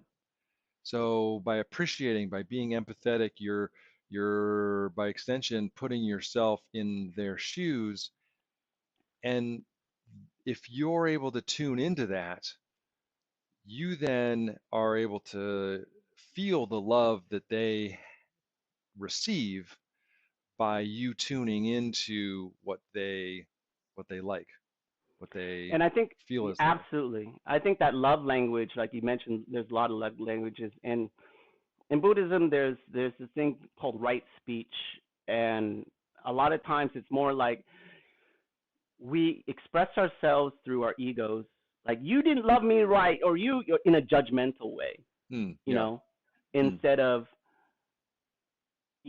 please help me understand how you need to be loved yeah. so I can love you better. Or can you Mm, please, I'm having difficulty myself expressing love in a way that helps you yeah. and me. So can we work together to maybe explore this, Yeah. you know? So it's not about you or me. It's about you, me, and us all at the Yeah. same time. Mm. And I think that's community is about you, me, and us. It's about the individual parts and how we're all connected at the same time. Mm-hmm.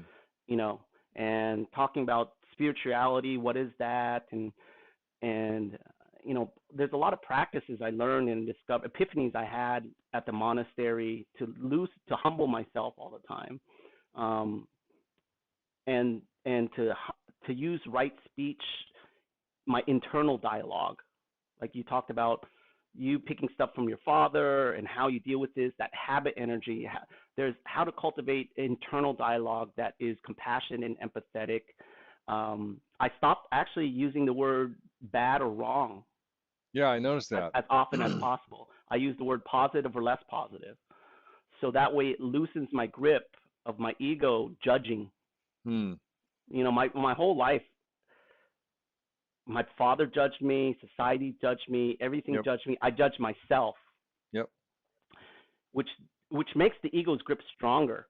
And Yeah. so by saying positive and less positive, there wasn't this extra stabbing, extra twisting of the knife. Yeah. And so a lot of times I say positive or less positive because saying less positive instead of wrong or bad. Imagine you start using that with your child from the very beginning. Yeah. And so they're less fearful exploring a less positive experience.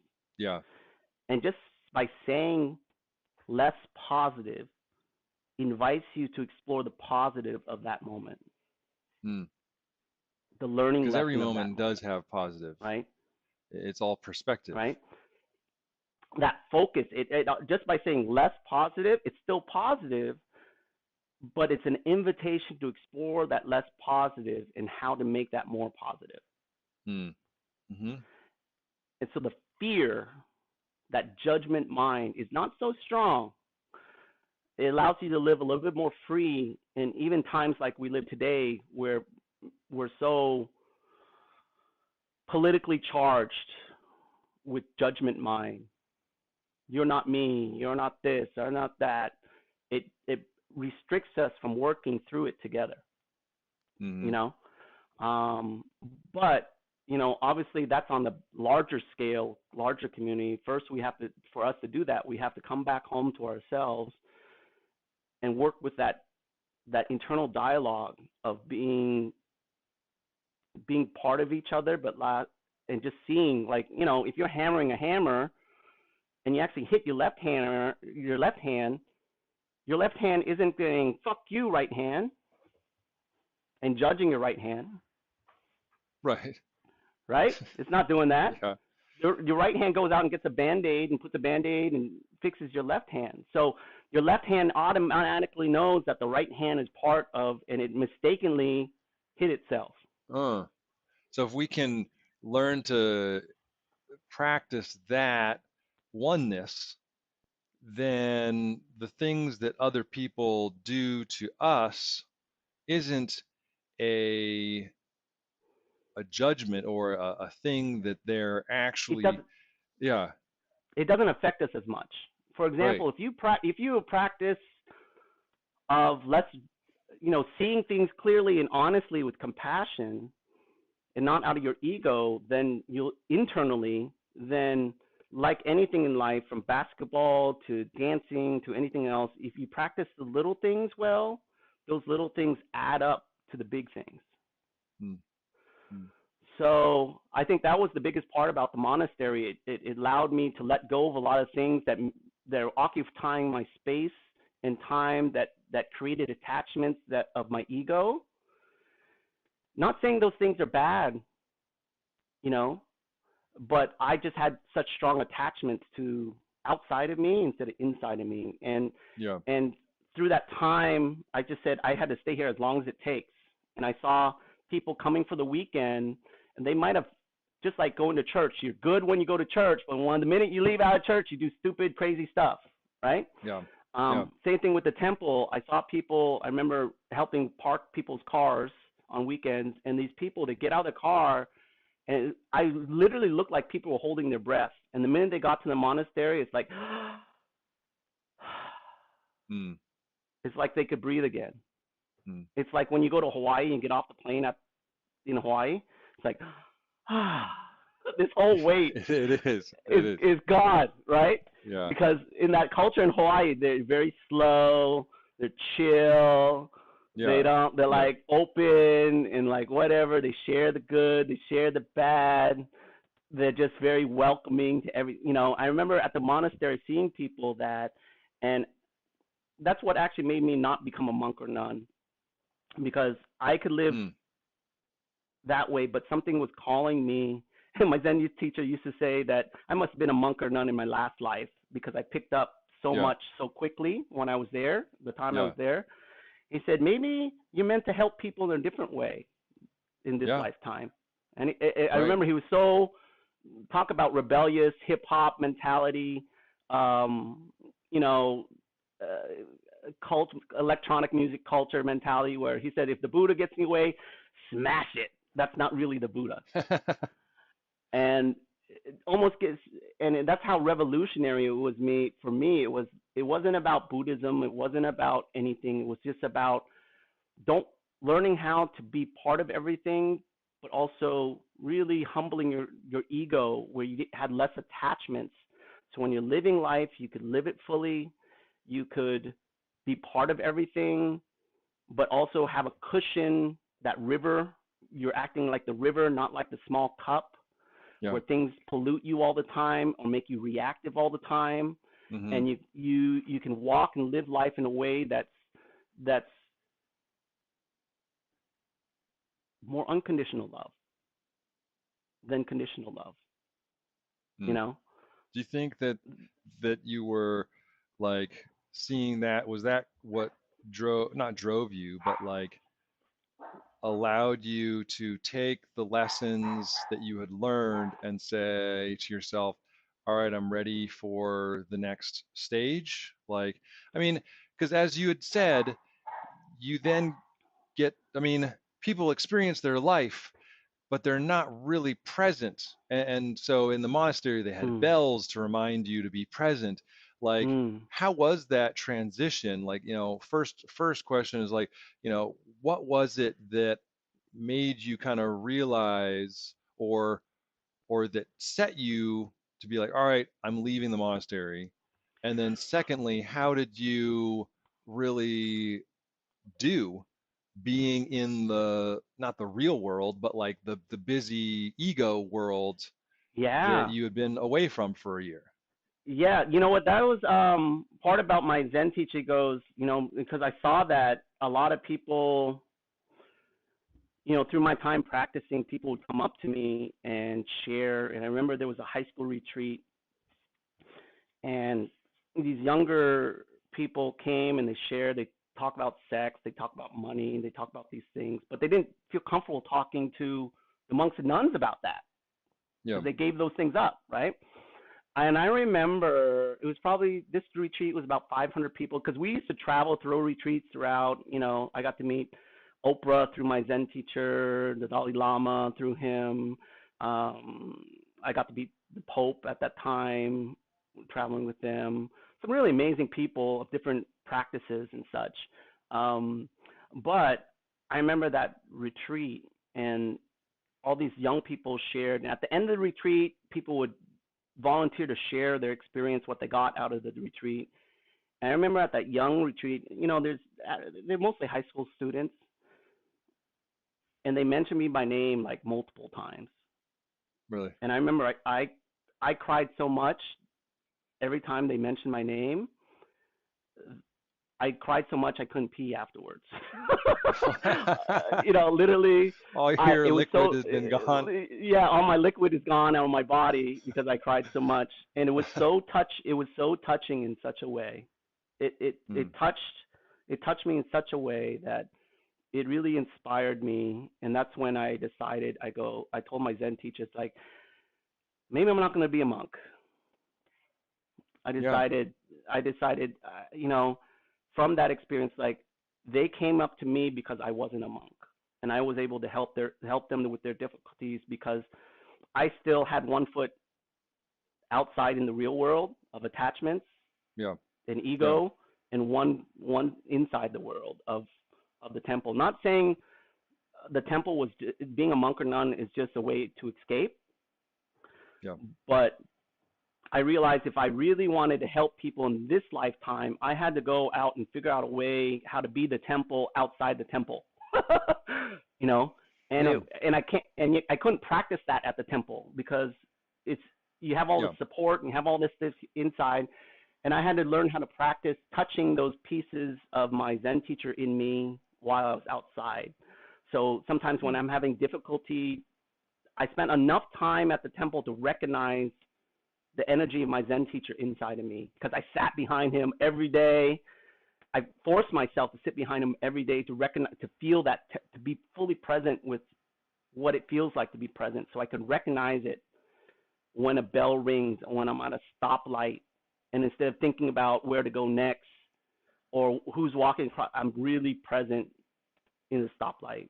Or when I'm eating, to put down my utensil when I'm eating so I can fully be present with what I'm chewing and what I'm eating Hmm. instead of thinking about stuffing my face with the next bite by holding on to the utensil, Interesting. right? So it's little tricks I learned, like, hey, I can incorporate this into the real world. Let Yeah. me try to incorporate that. And maybe it's for another podcast, but that's what led me to become a college counselor. Um, and how at work we have 24 hours a day. Out of that 24 hours a day, we sleep 6 to 8 hours. So we have 16 conscious, open-eyed hours. Out of that 16 hours that we're open-eyed, we work 8 to 10. The average person works 8 to 10 hours. So we have 6 hours with ourselves, our family, and such outside of work. So Hmm. imagine Mm-hmm. you working and your environment and conditions feed your ego in that 8 hours and feed things that you don't really value. Well, what happens is that builds up anxiety, less positive emotions in you. And so when you come home, you explode. You explode into things. You explode into your relationships. You blow up at your wife. You blow up at your kids. Mm-hmm. That unmindfulness throughout the day leads to unmindfulness outside of work. Oh. Hmm. And so I I see that. realized if you can find work, like I said, engineering, happiness is just like great engineering. It doesn't happen by accident. By Yeah. really taking the time to understand and engineer work environments, relationships that feed your mindfulness, feed the things that really help you be present, Hmm. then that will help you with the outside of work, right? Hmm. And I always said if it's not innate, you procrastinate. So if it doesn't hit 80% of the things that help you be mindful, what happens? It helps you lose attention. Yeah. It helps you be unmindful, Yeah. right? Hmm. And so imagine instead of you going throughout your day and you being intentional. Intention equals attention in life. If it connects to your intentions and your values, you'd be more attentive. And the more attentive you are, that grows exponentially in your meditation and other things that you do, Hmm. Hmm. right? So it helps with your sleep. If you look at yourself and if you live a life that is, and I think it's from me just being aware of all these people that would literally throw up how they suffered over that year being at the monastery. I saw a connection of the people that were getting divorced, people having ailments. It all led to a lot of it was the work that they didn't align to what woke them up and helped them be more mindful. Hmm. You know, what really watered the ability to be aware, fully Yeah. aware. Yeah. It actually made them be less aware. It made them be more asleep, you Yes. know, um, I and actually more have that reactive. experience in how, like, because I got let go from my job, Mm, yeah. and I kind of recognized like I had been sacrificing, or not even sacrificing, I hadn't even addressed what I wanted, what was fulfilling to me. So I was the dad, I was the husband, I was the worker, I was doing all Mm, of these things that was just what I needed to do. And I really didn't give myself the time or the space to be true and honest. Like, what is it that I want to accomplish? Like, what is that is going to make me feel fulfilled? And Mm. I got let go. And I had been having dreams about, this podcast, about, creating an application that it will help like doom scrolling. So there are all these signs that kind of I was like putting off and like just I'll do it later. Um, but then when I got let go, I'm like, you know what? This is the universe kind of showing me that there is no other time. This is You need to do it now. And so being in touch and in tune with that flow, helped me get another job, at a company that I feel is going to be hugely more in line with like the things that I want to accomplish. But um, your lessons in terms of like how to be mindful throughout the day, I'm totally going to use those because it's hard, things It's distract really you. hard. It's really hard. And I think just like working out or anything else, it took you pain to Yeah. get to where you are. It's going to take Yeah. some uncomfort to get you out of that space. Mm, For me, I don't like pain for long, so I jumped to the deep end of the pool and I decided to take a year. And I was at a point where I literally almost died. I almost lost my present moments, yeah. Yeah. right?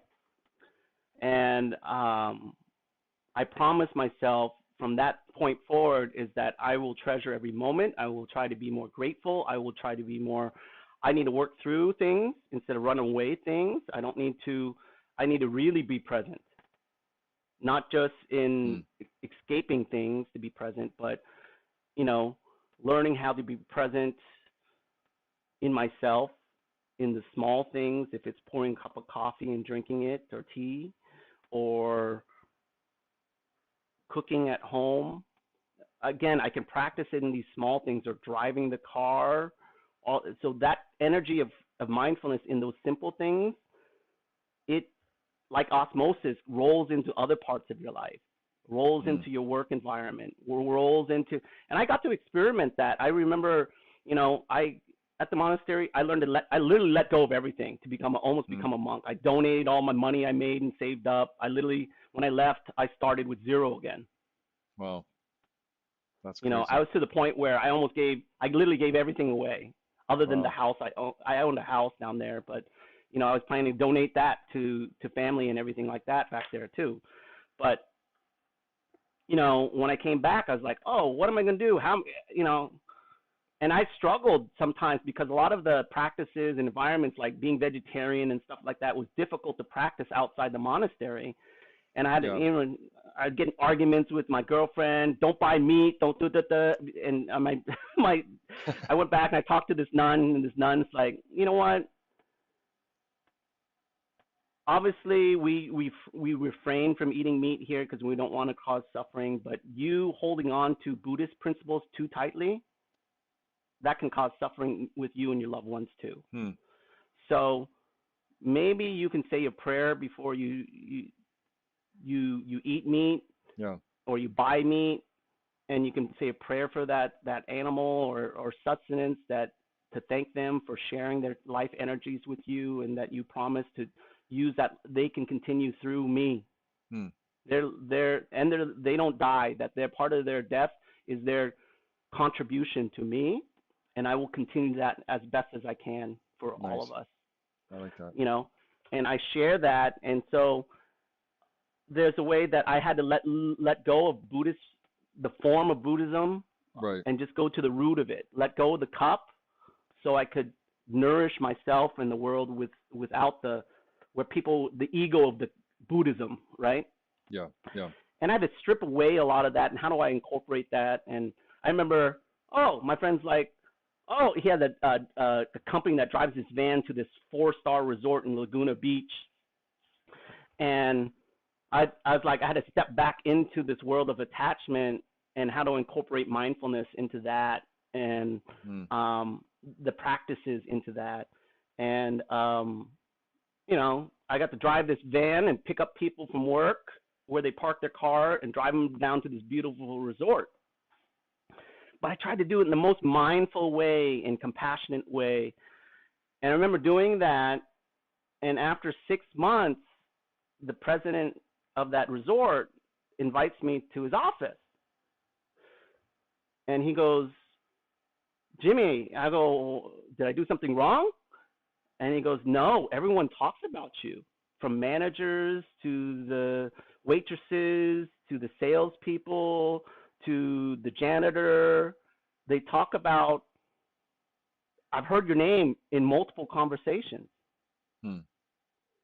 about how you make the drive to work as intentional as possible, and they come in with this energy of mindfulness from just talking to you, and your laughter and your energy that you put out. And when they, after a long day of work, you refill them again before they go home.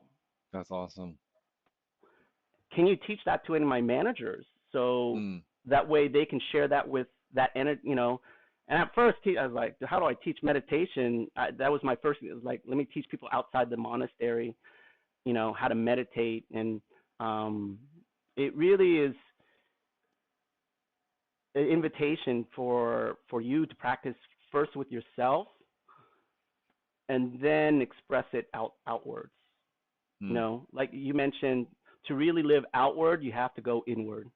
And that's when when I'm fully present with myself, then I have the habit energy to be present with everything outside of me. Did you and that was feel a super big change from there. How did you feel about that job? Like when you were driving to people and before the manager had kind of you in his office telling you how impactful you were to the people who you were driving to and from work, how did you feel about that job? Was it just I'm paying bills and this is just how I am now?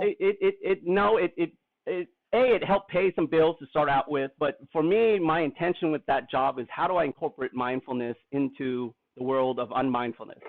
Yeah. But I had to find a way to keep certain conditions, like what I had to be super aware what are the conditions. I got to see a beautiful view of the ocean that fed my mindfulness every day in gratitude. Yep.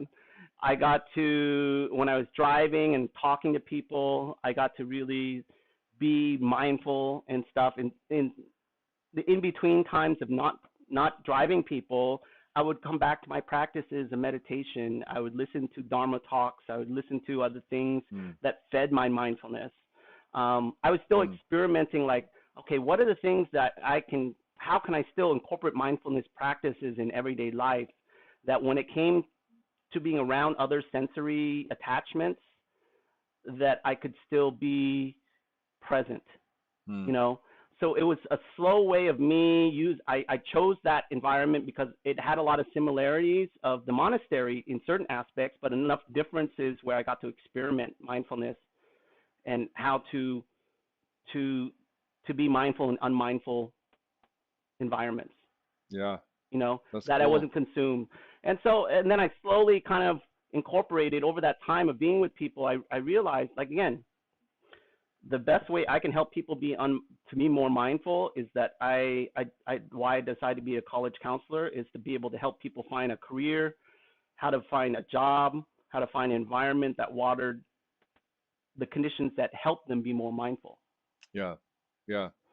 So no job is perfect, but that's what led me to be that counselor for 15 years. I stayed as a counselor until the school was bought out. It was a design school that taught a lot of the things that I love, from design to culinary to fashion to all those things that bring a lot of joy of escapism to people. Sure. Yeah. But in consumer, in that they consume into it. And a fulfillment of their desires. Absolutely. It helps them. Nature. It helps them be in certain aspects to escape in a mindful way or sometimes unmindful way, but sure. Yeah. The intention is to help connect to them to help them feel something that they desperately need to feel. Yeah. Yeah. You know, the question is, how do you do it in a way that they don't overconsume, right? Their ego Yeah. doesn't attach to it, and they overconsume that thing. Mm-hmm. So there's that balance I realize of work and helping people find work that they really enjoy, just like good engineering. Really find the environment that waters the best in them and the people closest to them. I remember helping this engineer at Blue Origin. He's like, you know what? My daughter really loves horses. I know I have to be away from work a lot, so I need to make this amount of money, Jim, because that helps pay for the horse and the stable and everything like that. So when I'm away, my daughter can send me wonderful videos of her riding the horse and doing things that make her joyful. That really helps me get through the day every day Mm. of doing what I do, you know. Um, so it's not really about the money, Jimmy, but I need to make enough to be able to pay for the stables and those other things. So Yeah. sometimes money and environment and things we have to be pay attention to, things that we have to work. It's collective. You know, you being a father, you have to provide for the people around you. Right. You know, and so on and so forth. So it's a give and take that you get joy from seeing your daughter dressed up in this beautiful dress, or your wife, you know, getting to do what she needs to do, or them being happy. That feeds your mindfulness. It helps you be the river. So when you're at work, that salt of being at work, that, you know, the 20% of work that helps you shut off, that it dilutes that it doesn't make you so unmindful when you leave work, Mm. right? How do you Um, how do you have some of that in your daily life now? I live like a Mindfulness. monk How do right you now, man. practice I that? I live like a monk now. Honestly, I still incorporate that in my gym workouts. You know, I to be honest with you, I put on a podcast and my favorite music. You know, sometimes it's a favorite DJ. I send you these podcasts all the I time know. I love it. sometimes, I love it. and I'm in the zone. When I get into that, there's that physicality that I love. I don't dance Mm. because of my torn Achilles tendons the way I used Yep. to, but I get in the zone where I can be fully present. Like I said, like climbing trees my whole life, I love the sense of progression. So my workouts, seeing myself progress working out wise, focusing on my health, my physical health, Yeah. what I digest, what I feed myself nutrition wise to be able to progress health. You know, I'm 50 now. N- There's And you have things a that, relationship now? yeah, I'm married now. You're I take married? care of elderly parents. That was a struggle, coming back and taking care of my elderly parents, because Yeah. they're the root of a lot of my suffering, to be honest with Sure. you. Yeah. And you know, I wanted to have peace with my father. Obviously, I had a lot of anger towards my father and difficulty through our challenging moments and misunderstandings. But I had to learn to love him in a way that neither of us were loved, Yeah. Yeah. and care So, for someone that was debilitated by Parkinson's and dementia, um, and learn how to love him a way where I could see him as a human being instead yeah. of someone that abused me or hurt me, but also someone that provided for me, and now it's my opportunity to provide back to him, and such. So it had its difficult moments, but you know, I struggled with it at first because it was overwhelming being in an environment that like water the worst in you sometimes, but Mm. also water Yeah. the best in you. So I Yeah. think finding those, my intimate, having a relationship with my wife now, Cindy, uh, you know, I picked someone that I had to be very intentional with the type of person I picked. I realized I had to Mm. look at my past relationships. That relationship I went with that when I was at Temple, that it dissolved as that relationship. I realized that wasn't what I really needed. They had certain Yeah. things that were great, but those certain things wasn't what I really need. That spoke to my truth, spoke to my suffering in a deep way. Um, Yeah. and Cindy is one of those people. Cindy is one of those. You know, Cindy is someone that I've learned to love because of the person she is. She doesn't Yeah. she doesn't do anything that water my unmindfulness, I guess you could say. Yeah. Mm-hmm. And it's a love that is um, all encompassing for me. So Yeah. I think that's really important. A lot of people say you're shaped by the five people closest to you, positively Mm, or less positively. So choose those people wisely. Um, mm. but incorporate mindfulness is that you're one of those five people closest to you. So it's almost four Yeah. people closest to you. You know Sure. that you have to choose those people wisely and to work with those people and help them through things because you have a lifetime. I have a lifetime experience, and I've been unselfish in a lot of ways, helping a lot of people outside of me. And I remember Yeah. when you asked me, I've kept private in a lot of ways because a lot of people like write a book, Jimmy, do this, do you have so much wisdom to give people, Yeah.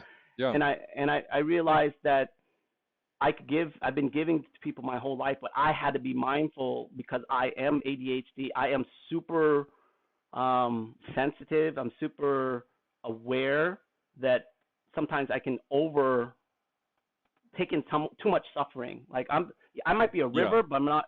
My goal is to be an ocean. I'm just not there yet. Right. And to be compassionate to myself, to share and to be open as much as I Too can, but much to be mindful in my process too of, much of of other sharing. And people's cups of water dilute correct. your own. Yeah. No. My I well-being, my definitely. well-being. Yeah. So to And be actually, happy with set those standards.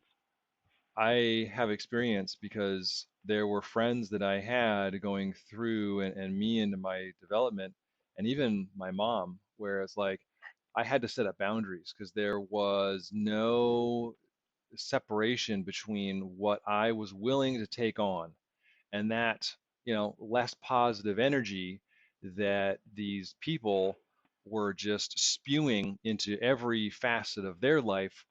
I wanted to be just like I was a people pleaser, and so I would let them spew that less positive energy, and I Mm, would kind of take that on.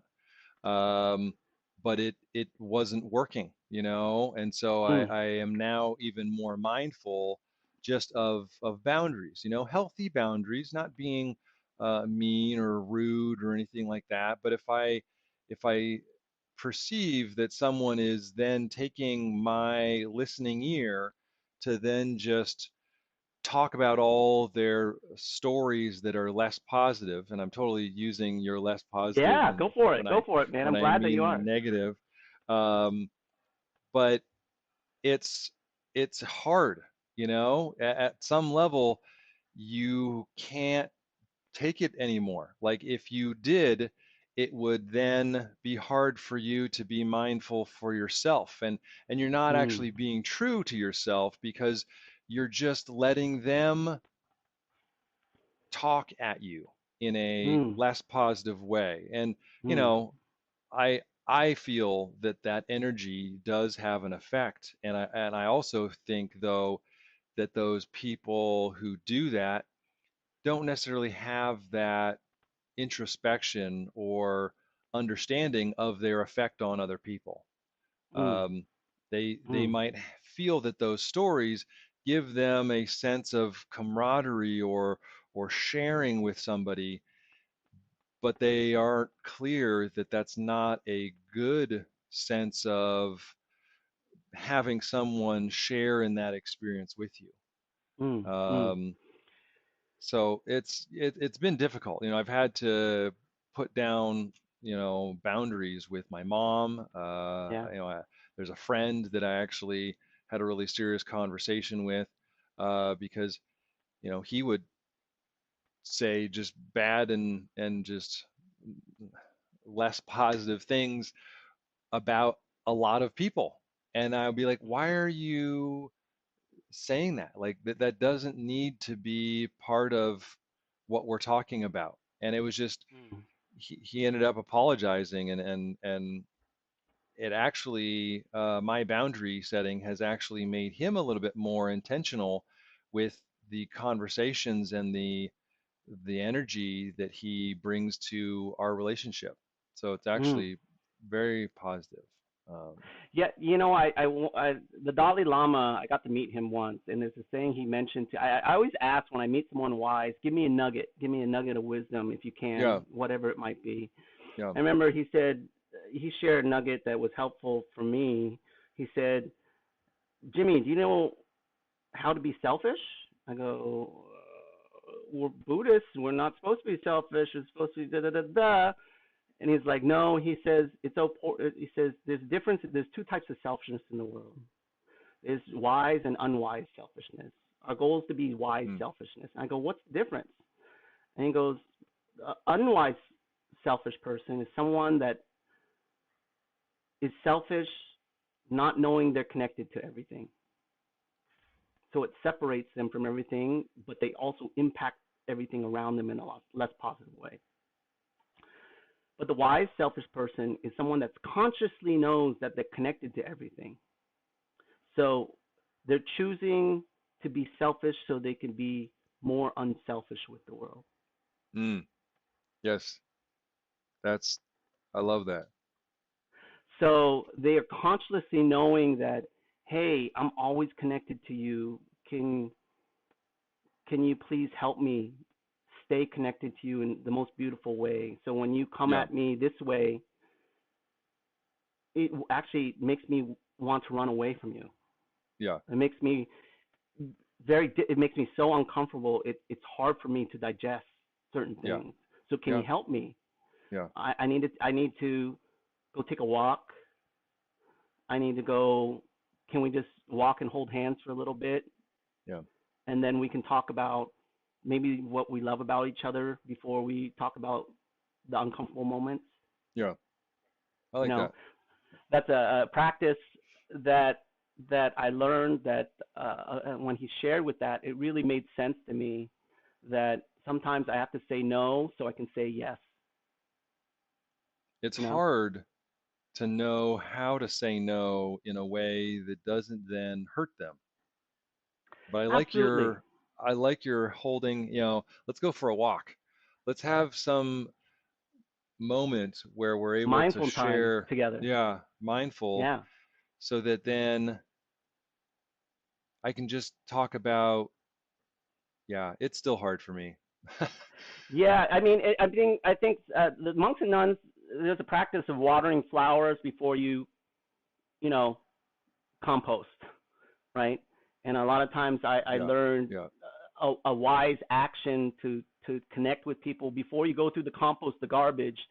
You actually have to look at the flowers a little bit, and water those things that, if you attack someone right off the bat, their ego and your ego actually gets bigger. For sure. Right? So they get defensive, you get defensive, you get more separate.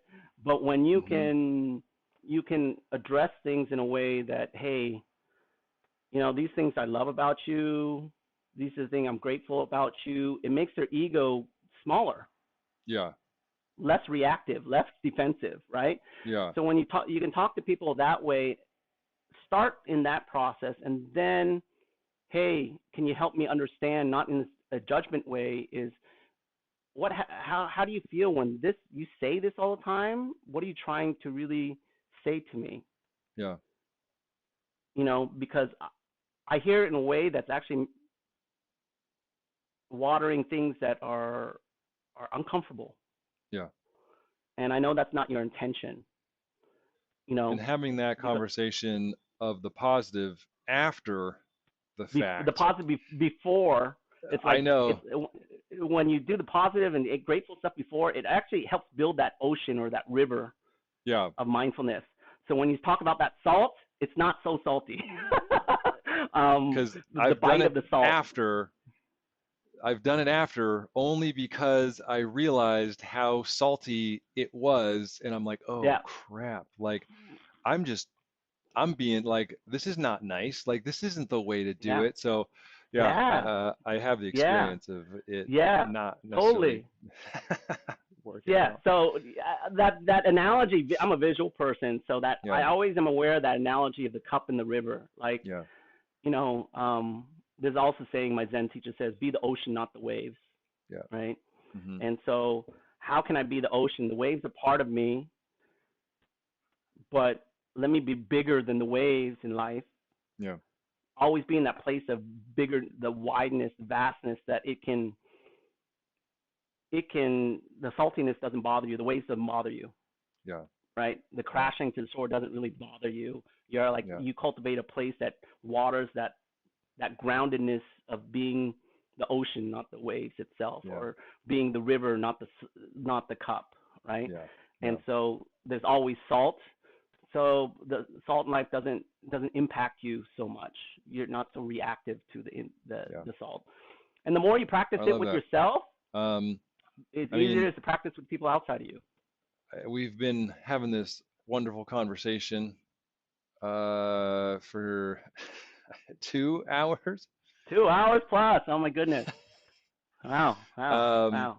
is there any last little nugget that you would like to share? Nuggets. Honestly, if I can invite everyone, to really that saying I shared earlier, just like great engineering, happiness doesn't happen by accident. To really be compassionate to yourself, Hmm. to cultivate the tools. Meditation is a tool. Whatever you find it doesn't have to be in a religion, but anything that helps you be more present, not just in the positive, but also the less positive things Hmm. in life. It will really help you live more full. Um, to reach out to Matt, to reach out to listen to things like yourself. You have a conscious choice. You can choose what to surround yourself with, right? The more present you are, the more you can choose to say no, to set those boundaries, to be able to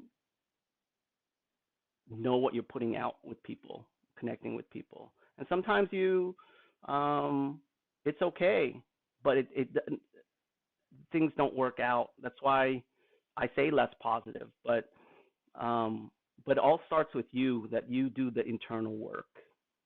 When life comes and it looks like life, and right now sometimes the world around us seems so fucked up, right?